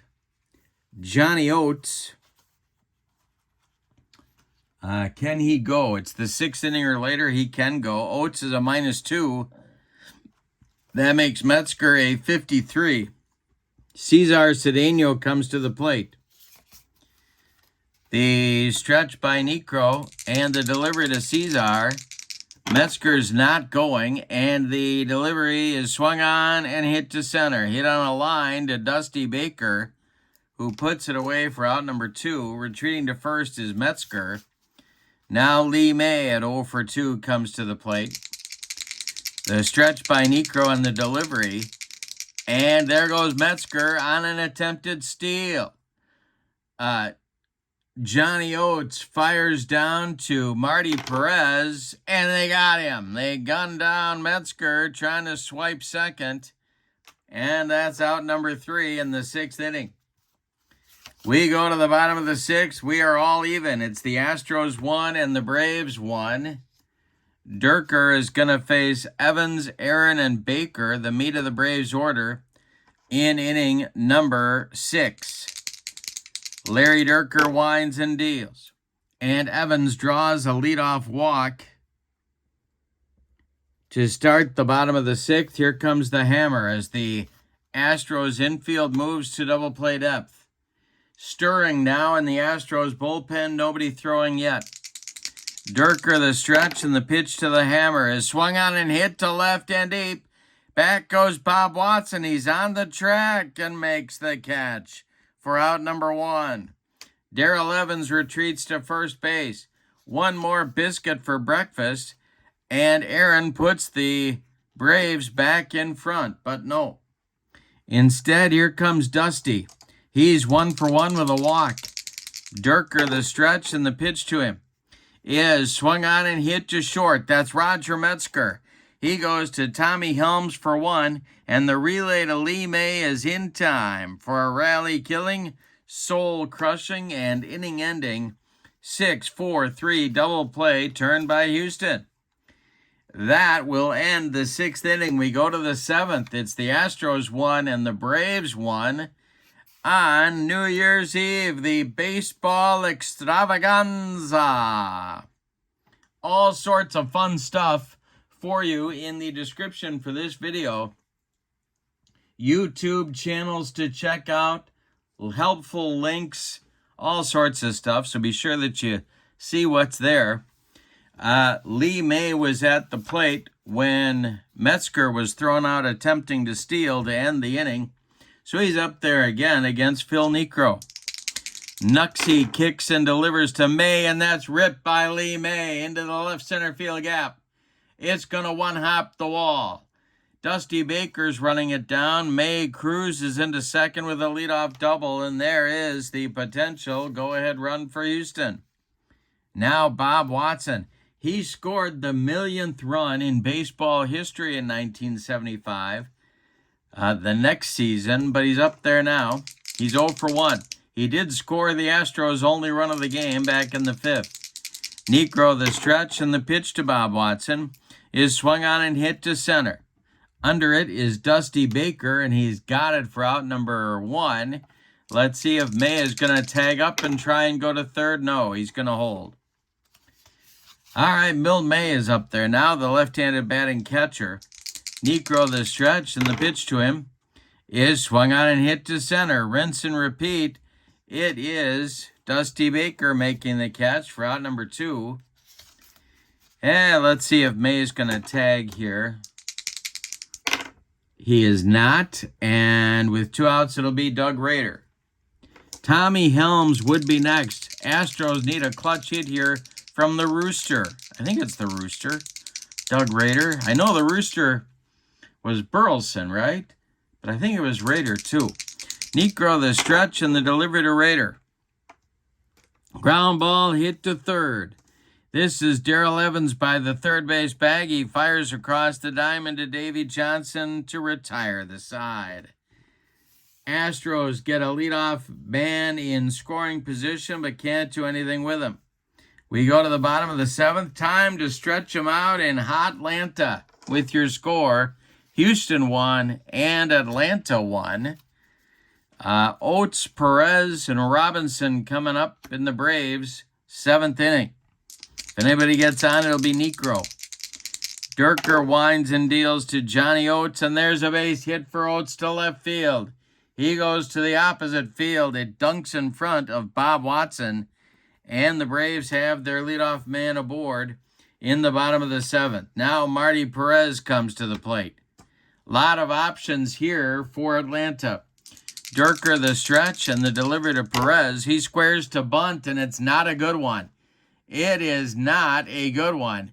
It is bunted too hard to first baseman Lee May. He turns and fires to Metzger covering second for the force out on Oates. 3-6 is the put out on Johnny Oates. Perez safe at first. And now Craig Robinson. 1 on, 1 out. Negro on deck. Craig is 0 for 2. Durker, the stretch, and the delivery to him is swung on and hit to center. Shallow center. Cesar Cedeno is waiting for it and makes the catch for out number 2. Now it'll be Negro with Perez still at first. Durker, the stretch, and the pitch. And that is going to be a base hit, or is it? Let's see. It is hit to center. It's dropping quickly. Coming on is Cedeno. And he's got it for out number 3. Nothing across for Atlanta in the 7th. We go to the 8th and your score. Houston won and Atlanta won. Pitchers duel at the launching pad. It's Helms, Durker, and Gross coming up in the Houston 8th inning. Well, let's see if they pinch hit for Durker or not. Helms will lead it off. Durker's in the on-deck circle. Negro, the stretch, and the pitch. Hi, struck him out. That's number 6 for Nuxie. First man he's struck out since the 5th inning. And now it's Durker. Well, you know what?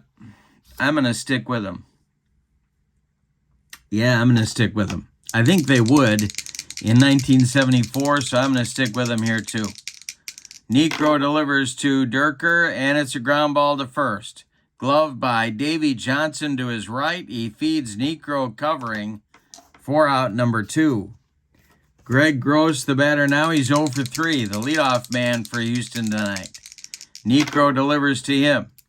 And a base hit for Gross. This goes to center. It drops in front of Dusty Baker. And the Astros have a 2-out base runner. Here's Roger Metzger. He reached on an error and was caught stealing back in the 6th.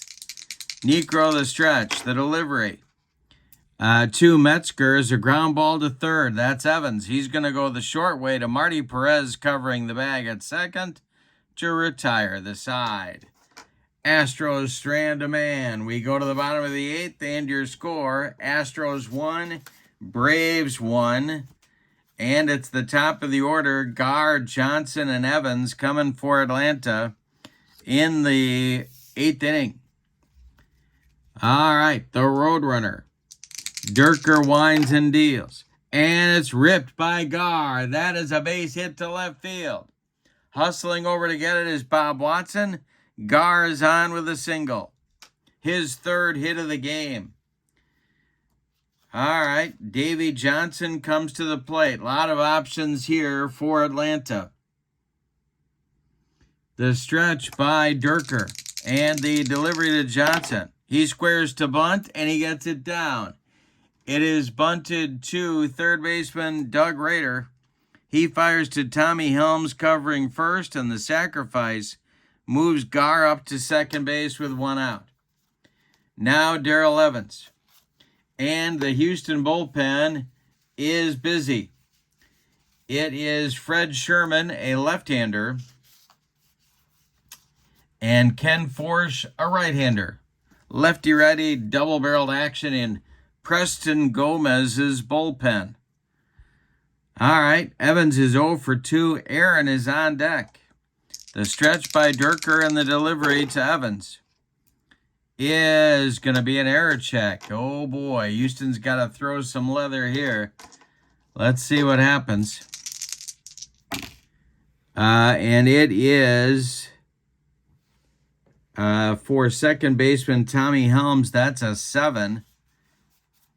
And he's going to make the play to first base for the putout on Evans. Advancing to third is Gar. There's a brave 90 feet away with 2 outs now for Aaron. Now they could walk him, but then they get a snoot full of Dusty Baker. They're going to go after him. They're going after the hammer. Durker, the windup with the man on third, and the delivery home to Aaron is swung on by Aaron, and that is a base hit. It goes to left field, drops in front of Bob Watson. Ralph Gar trots home. It's 2-1 Atlanta as Aaron with both RBIs for the Braves in tonight's game.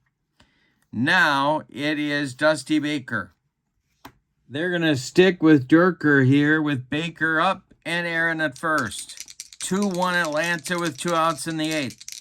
Durker the stretch, and the pitch to Dusty is swung out and hit to center. On a line to Cesar Cedeno. He's got it for out number 3.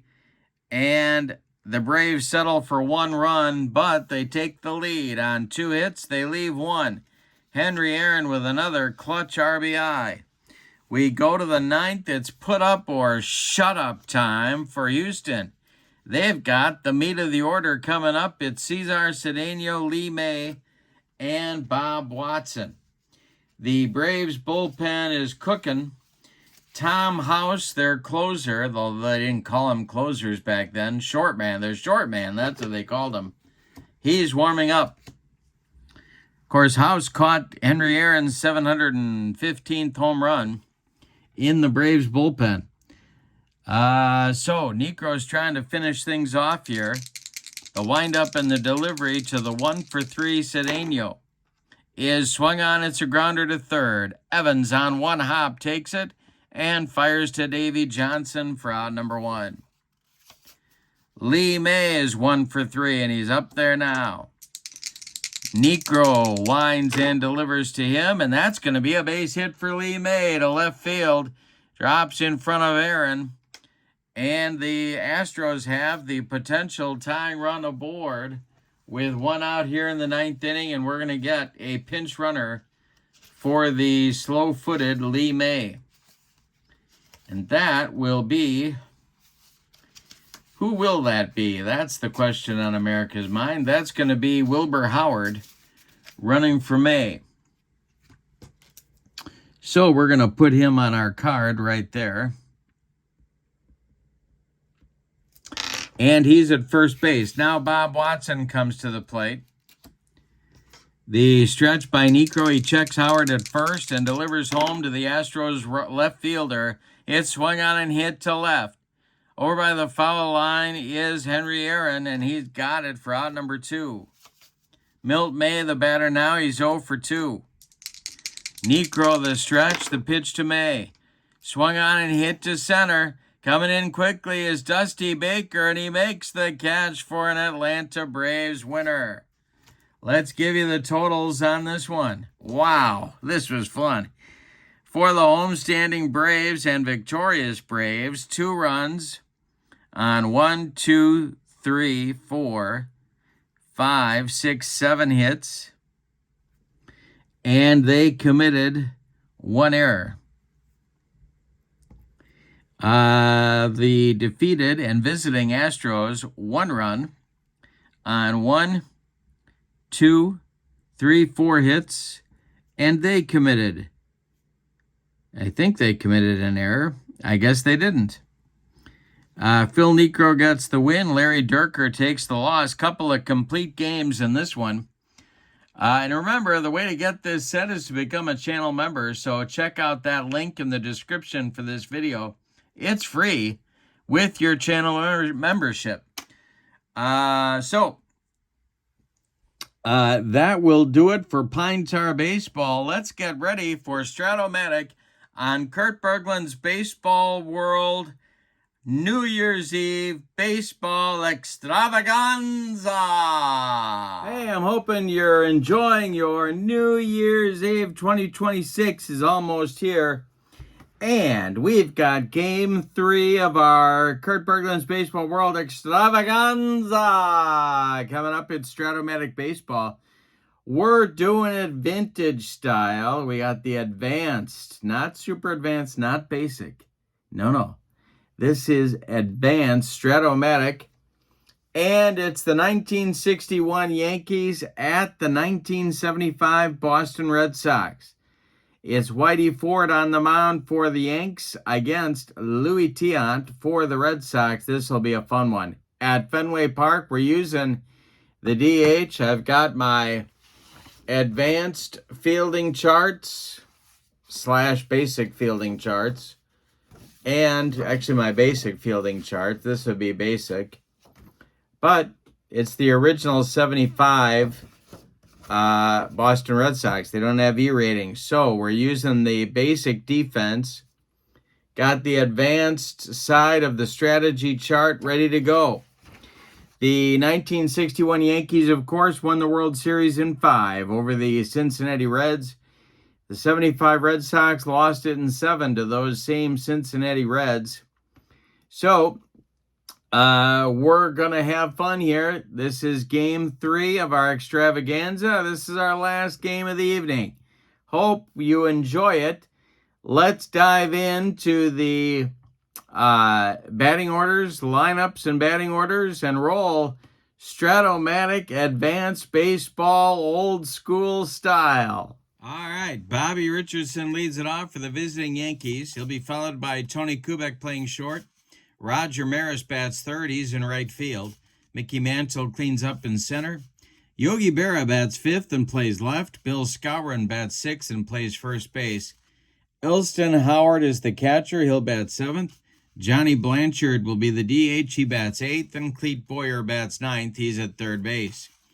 Whitey Ford, the chairman of the board, is on the bump for these Yankees. He was 25-4 with a 3.21 earned run average in 1961.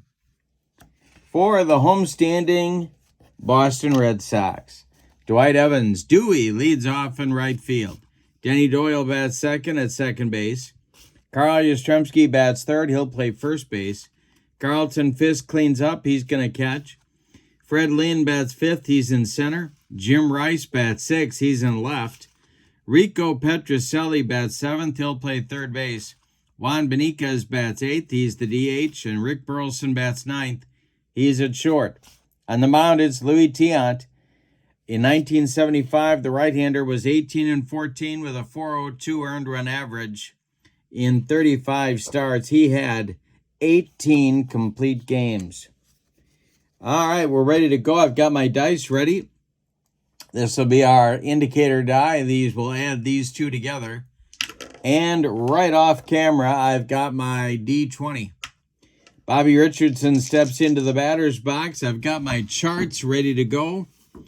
And I think we're ready to have a good one here in Fenway Park.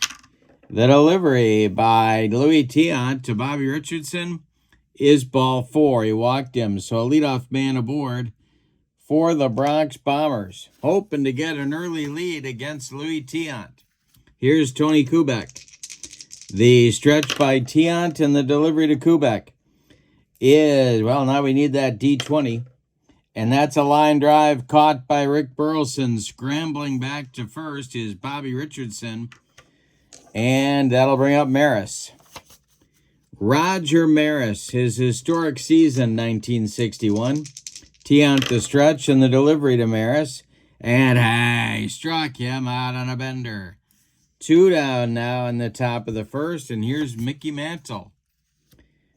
The stretch by Tiant, the delivery to Mantle. Swung on, it's a line drive, caught by Denny Doyle to retire the side. Yankees get a couple of good swings against Tiant, but can't do anything with it. We go to the bottom of the first. It's the Yankees nothing, and the Red Sox coming to bat against the chairman of the board, Whitey Ford. Evans, Doyle, and Yastrzemski.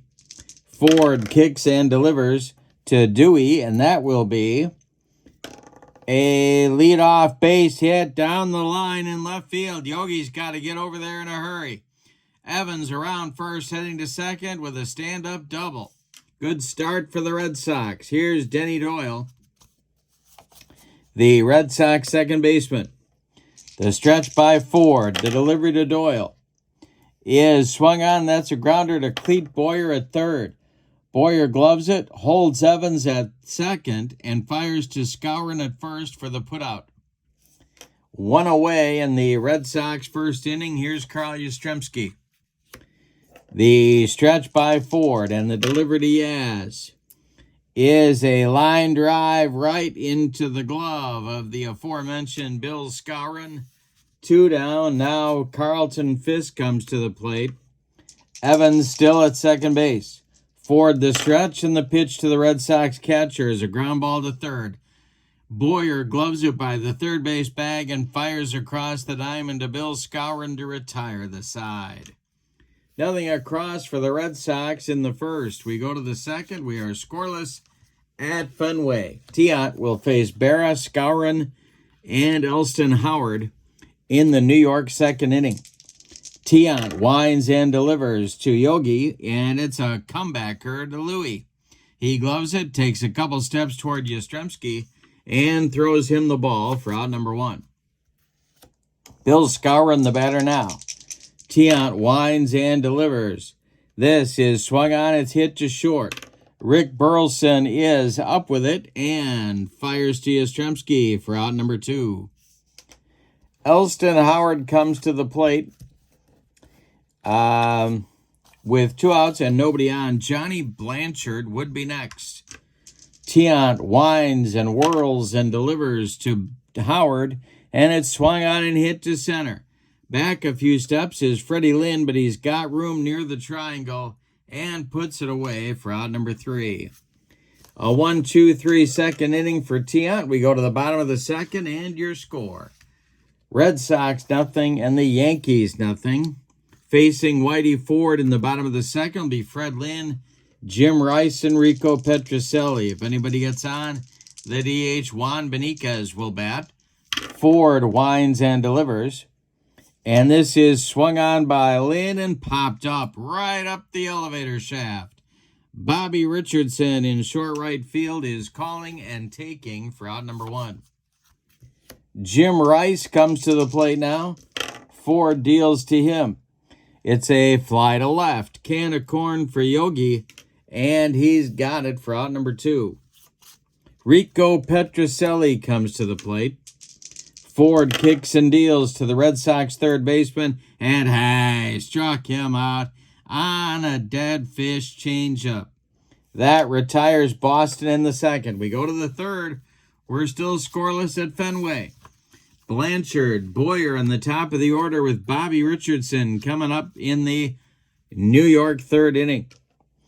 Louis Tiant winds and delivers to the Yankee DH, and that's ball 4. So the second base runner for New York heads down to first base, both on walks. Richardson to lead off the game, and now Blanchard.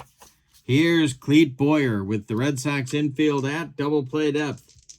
The stretch by Tiant and the delivery to Boyer is a line drive. This is a base hit to right center field.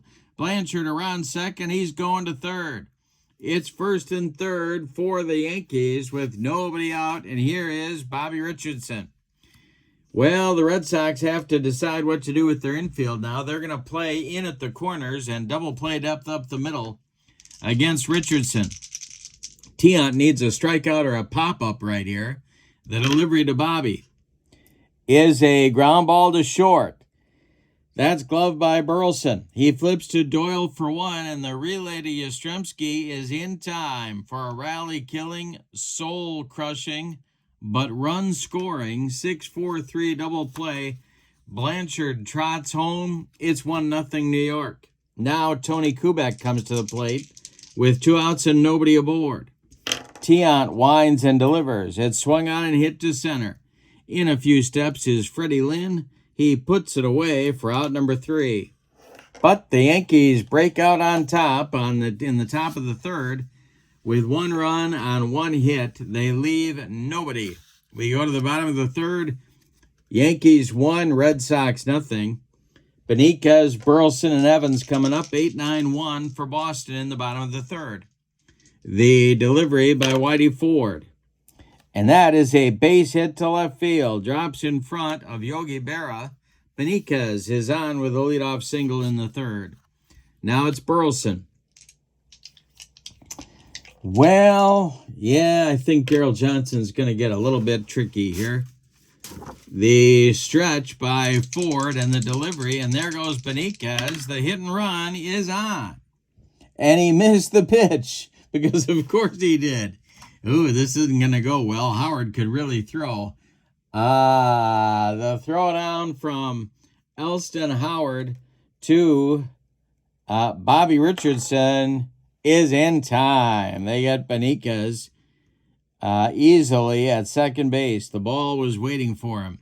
So 2-4 on the putout, on the attempted steal, the busted hit and run play. Burleson still at the plate. Now the delivery from Whitey. And he struck him out on a bender. Strikeout number 2 for Whitey Ford brings up Evans. Ford, the windup, and the delivery to the Red Sox right fielder, and that's ball 4. Evans is on for the second time. Denny Doyle comes to the plate now. He's 0 for 1. 2 away. The stretch by Ford, it's a lefty-lefty matchup.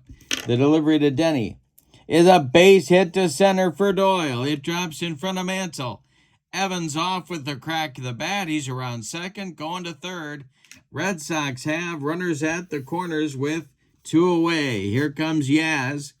Carl is 0 for 1. Ford, the stretch, the delivery. Big pitch in this game right here to Yaz.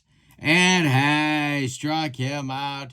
Third strikeout for Whitey Ford ends the third inning. We go to inning number 4, and your score, Yankees 1, Red Sox 0. Playing some old school Strat-O-Matic. Here's the meat of the order coming now for the Yankees, Maris, Mantle, and Berra. The wind by Tiant, and the delivery to Roger is swung on, that's hit to center. Freddie Lynn pounds the glove and makes the catch for out number 1. Mickey Mantle's 0 for 1, and he's up there now. Tiant whirls and delivers to the Mick, and he walked him. That's the third walk issued by the Red Sox right-hander in the ball game. Here's Yogi Berra. Double played up for the Red Sox infield. Yogi's 0 for 1. The delivery by Tiant is swung on and hit to center. It's into right center, but Fred Lynn's going to get there for out number 2. Mantle retreats to first, and Bill Skowron ambles to the plate. Tiant the stretch. Elston Howard would be next. The delivery to Skowron is a fly to center. In a few steps is Fred Lynn. He's going to tie a record held by many and make all 3 putouts in the 4th inning. And that retires the side. Nothing across for New York in the 4th. We go to the bottom of inning number 4. It's New York 1 and Boston nothing. Whitey Ford, defending his 1-0 lead, will face Fisk, Lynn, and Rice in the Red Sox 4th inning. Ford winds and delivers. This is swung on and hit to right. Over by the foul line is Maris, and he will make the catch for out number 1. Fred Lynn is 0 for 1, and he's up there now. Whitey Ford winds and delivers to him. It's swung on and hit to center. An easy one for Mickey Mantle. He's got it for out number 2. Jim Rice flew out to Yogi Berra last time up. He's up there now with 2 outs and nobody aboard.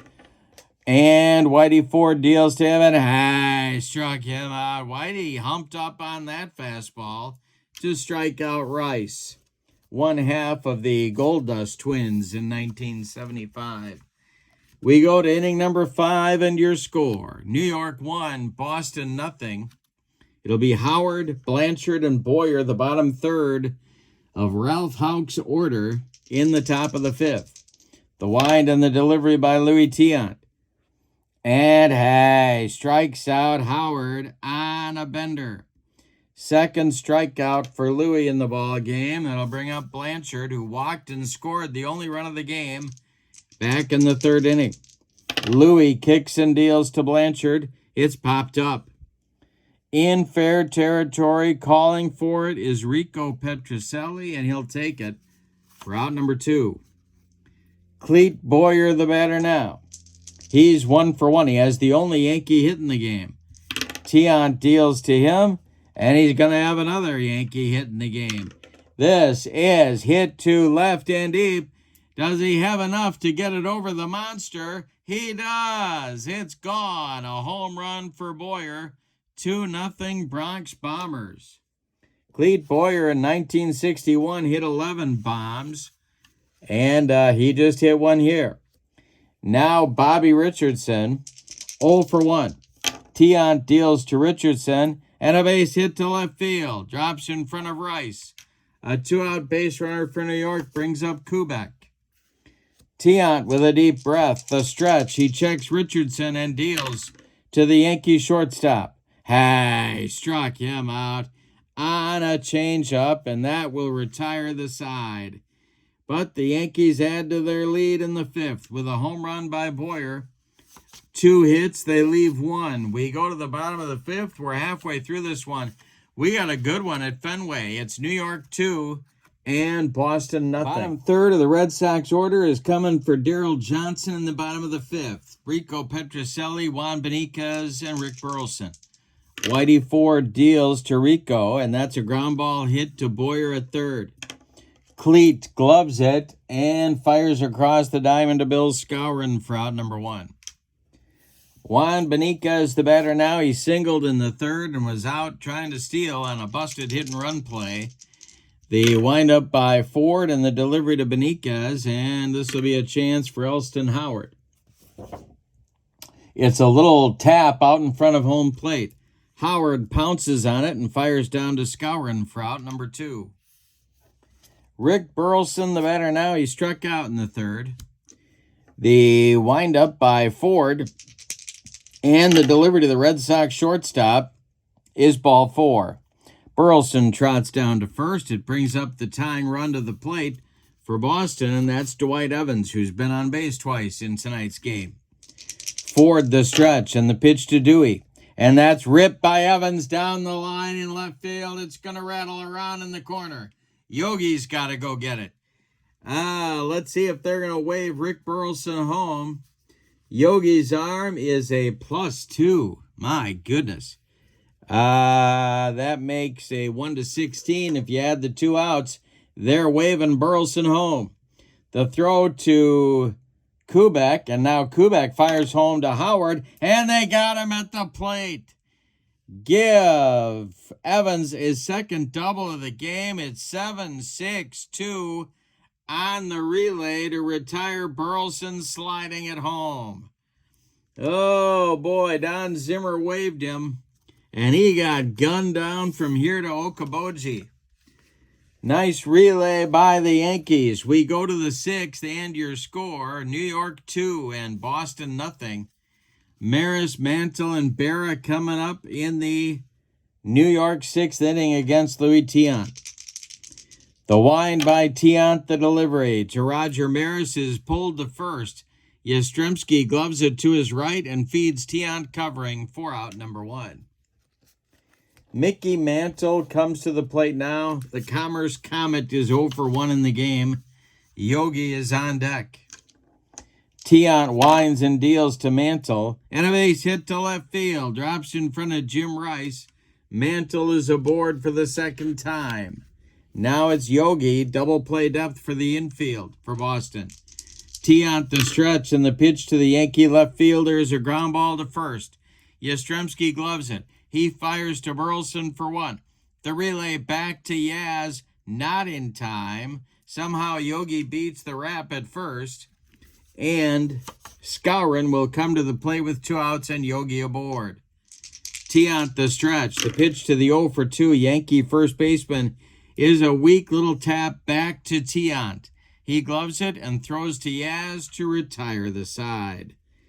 Nothing across for the Yankees in the 6th. We go to the bottom of the 6th. New York 2, Boston nothing. Doyle, Yastrzemski, and Fisk coming up against you. Whitey Ford in the bottom of the 6th. The wind and the delivery by Whitey to Denny Doyle is a line drive that's caught by Bobby Richardson for out number 1. Carl Yastrzemski, the batter now. He's 0 for 2. Fisk is on deck. The windup by Ford and the delivery to Yaz. Base hit to center. Mickey Mantle collects it and gets it back in. The Red Sox have a man aboard with 1 out, and here's Carlton Fisk. Double play depth for the Yankee infield. Ford the stretch. The delivery to Fisk is a ground ball to short. That's Kubek. Tony, bad hop off Kubek's shoulder into short left field. Yaz stops at second. Fisk aboard at first. Almost a replay of the 1960 World Series Game 7 when Kubek got one in the throat, but just barely missed him. It'll be Lynn now with 2 on and 1 out chance for the Red Sox to get on the board or tie the game or take the lead if Lynn goes deep. Ford the stretch and the delivery to the Rookie of the Year and MVP. Hey, struck him out. Number 5 for Whitey Ford brings up Rice. Ford is not out of the woods yet. The stretch, the delivery to Rice, is swung on and hit to center and deep. Back goes Mantle. He's on the track and makes the catch for out number 3. 1 more biscuit for breakfast, and Jim Rice puts the Red Sox in front, but no. Instead, we go to the 7th, and your score, Yankees 2, Red Sox nothing. Bottom third of the order coming up for the Yankees in the 7th, Howard, Blanchard, and Boyer. Tiant kicks and delivers. Hey, strikes out Elston Howard. Upstairs gas. 4th strikeout for the Boston right-hander. Here's Johnny Blanchard, the DH for the Yankees. Tiant winds and delivers to Blanchard. And it's a grounder to first. Yaz gloves it and takes it to the bag unassisted for out number 2.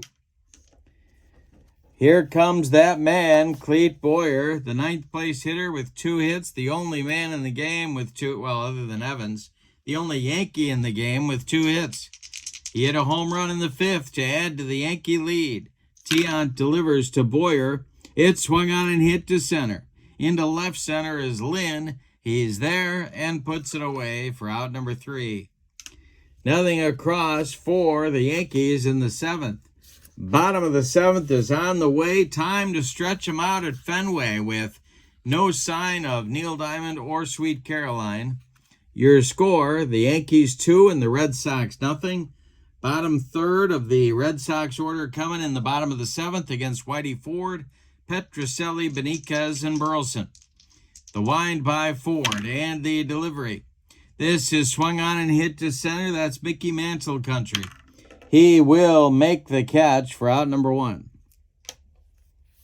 Juan Benitez is 1 for 2, and he's up there now.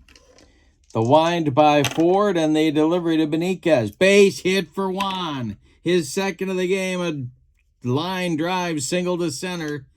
Mantle gets it back in good shape. The Red Sox have a man aboard with 1 out. Here's Burleson. Whitey Ford in a jam. The stretch and the pitch to the rooster.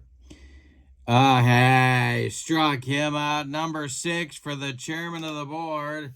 2 away in the Red Sox 7th. Now it's Evans, who's been the hot man in the Red Sox lineup. He's been on base 3 times. A pair of doubles. Ford, the stretch, the pitch to Dewey. And it's ball 4. He's on base for the 4th time. That pushes Benitez to second base and brings Doyle to the plate. Yastrzemski would be next. This is a lefty-lefty matchup. Luis Arroyo has taken off his jacket, and he is starting to throw in the Yankee bullpen. All right. Ford against Doyle. The stretch. The delivery to Denny. Hey, struck him out to retire the side. Number 7 for Ford.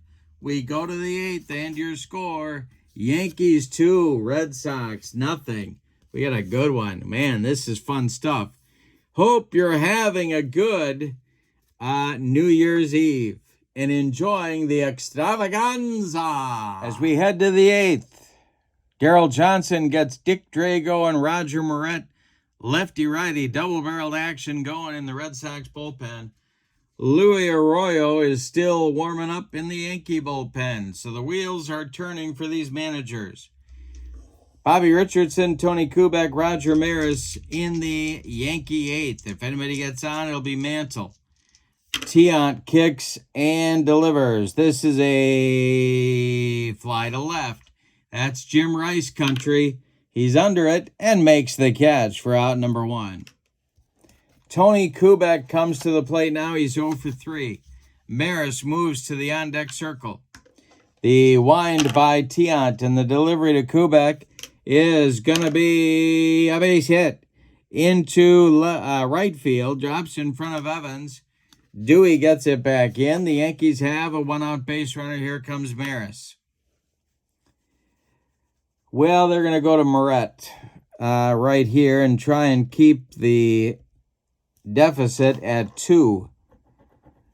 So Tiant goes 7 1/3 innings. He allows 5 hits, 1 home run. He walked 3. He struck out 4. He allowed 2 runs. They're both earned. And Kubek at first base is his responsibility. Moret was kind of a swingman in 1975. He started 16 times. He relieved 20 other times. He was 14-3 with a 3.60 ERA. Jim Burton now joins Dick Drago in the Red Sox bullpen. Burton, of course, the young left-hander. Maris comes to the plate. It's a lefty-lefty matchup. Kubek at first with 1 out. Red Sox are looking for a twin killing. The stretch and the delivery to Maris is ball 4. He walked him. 2 on now. Here comes Mantle. They are going to... They're going to stick with... Oh, boy. No, they're not. They're going to go to Drago right here. So Moret is done after 1 batter. Dick Drago is on. He was sort of the ace of the bullpen in 1975.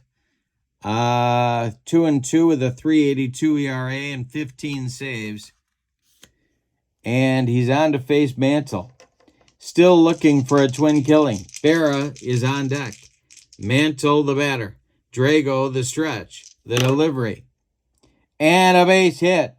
This goes to left field. Drops in front of Rice. Are they going to wave Kubek home? No, they're not. Not with one out. The bases are loaded with Yankees. Here comes Yogi. The infield has to move in for the Red Sox. They're sticking with Drago. Yogi is 0 for 3. The stretch and the delivery to Yogi Berra by Dick Drago is ball 4. He walks home a run. Kubek trots home. It's 3-0 Bronx Bombers on a bases-loaded walk by Dick Drago. Now it's Bill Skowron. Jim Willoughby gets up and starts throwing alongside Jim Burton in the Red Sox bullpen. All right, the infield stays in for the Red Sox. They need a strikeout or a pop-up right here. Skowron is 0 for 3. Drago the stretch and the delivery. It's a grounder to short. That's Burleson. He's coming home to Fisk. They get the force on the sliding Roger Maris. 4 out number 2. Mantle goes to third. Barrett to second. Skowron safe at first.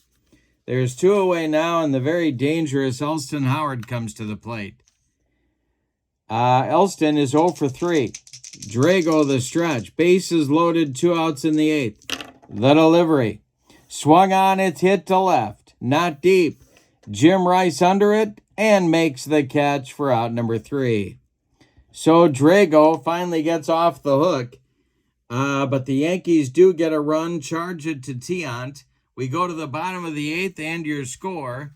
New York 3 and Boston nothing. Meat of the order coming up, though, for the Red Sox in the bottom of the 8th. It'll be Yastrzemski, Fisk, and Lynn.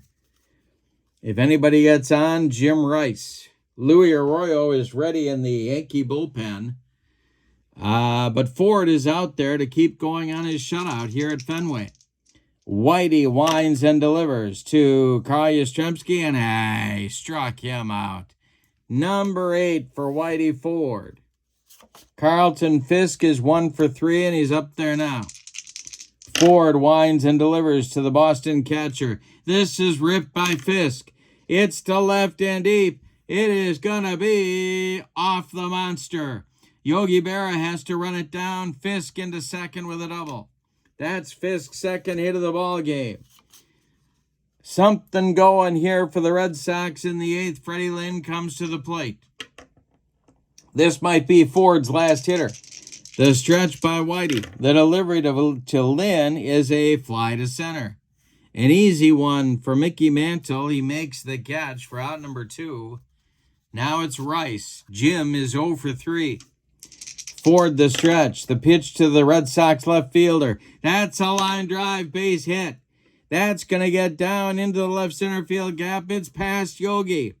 Scoring around third, and scoring is Fisk. Rice into second with a 2-out double. It's Yankees 3, Red Sox 1, and the fans are back into it. And that's going to be the end of the line for Whitey Ford. Here comes Ralph Houck out of the dugout. Ford goes 7 2/3 innings. He allows 2, 4, 6, 8, 9 base hits. He walked 3. He struck out 8. 1 run allowed. It's earned. Rice at second is his responsibility. Rico Petrocelli is at the plate. Louis Arroyo, the left-handed screwball expert, will face him. Louis was 15-5 in 1961 with a 2.19 ERA. All right, he's their short man, and he's going to try and close it out here with a 4-out save. Petrocelli is 0 for 3. Beniquez would be next. 2 outs, Rice at second. Tying run at the plate. Arroyo the stretch. The delivery to Rico is strike 3 on a Scroogey to retire the side. Arroyo puts out the fire. The Red Sox do get a run on 2 hits.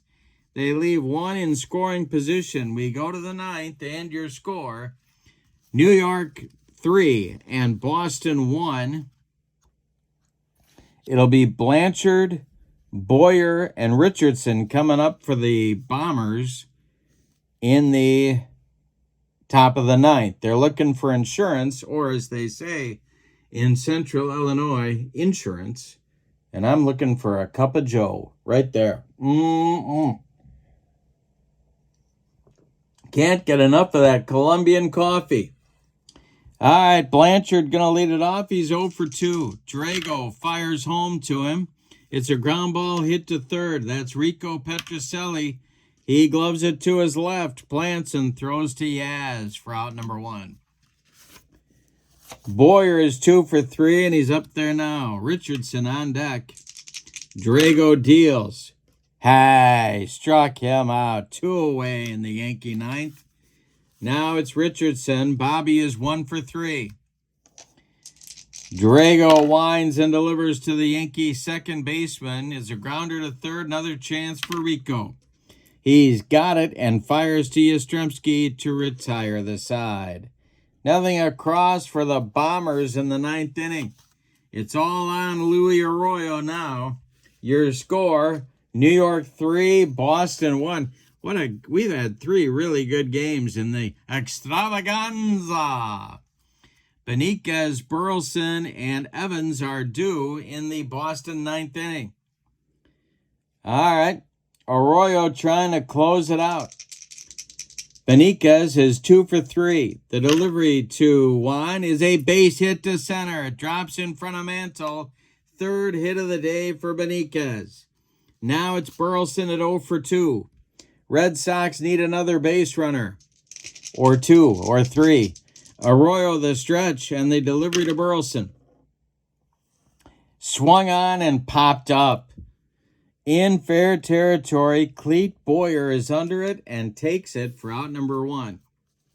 Benitez holds on at first base. Here's Dwight Evans. 2 walks and 2 doubles on his ledger tonight.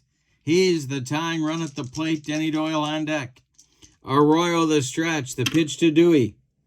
Swung on and bounced to third. This is Boyer. He goes to Richardson for 1, and the relay to Bill Skowron is in time for a rally-killing, soul-crushing, around-the-horn, and game-ending 5-4-3 double play turned by the Yankees. It's a New York Yankees winner. Let's give you the totals.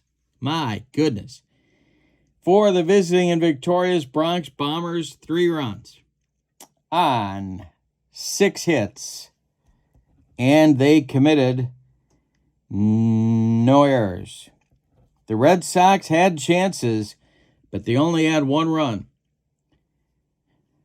9 base hits, and they committed no errors. Whitey Ford gets the win. Louis Tiant takes the loss. Luis Arroyo with the save. I'm going to give the winner of the Kurt Bergland's Baseball World official clock radio for the MVP of the game to Cleet Boyer.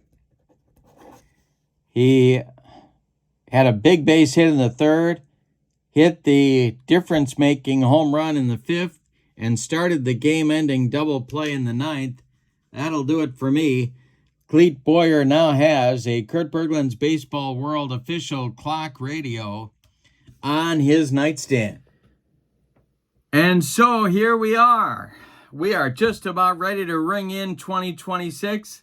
2025 is over, and for many of us, I'm sure that's not a bad thing. We're looking forward to a good year in 2026. I want to thank you for spending part of your New Year's Eve with me. We've had an extravaganza. We've been cracking and ripping baseball cards.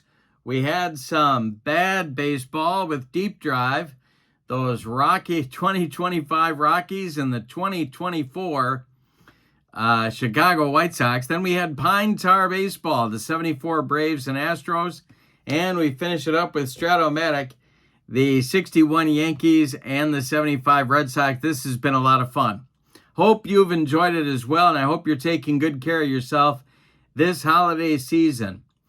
In the description for this video are a lot of links for you to check out, including links to some excellent YouTube channels that you may not have seen, Paul Fay's YouTube channel, and a number of others that I am linking for you, along with the link to my channel membership. And remember, that's how you get access to members-only videos, discounts in my secondary store, and a free gift from me every month by following that link.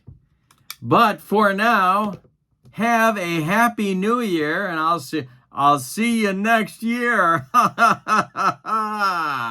in 2026. Have a great evening and a very happy new year. So long, everybody.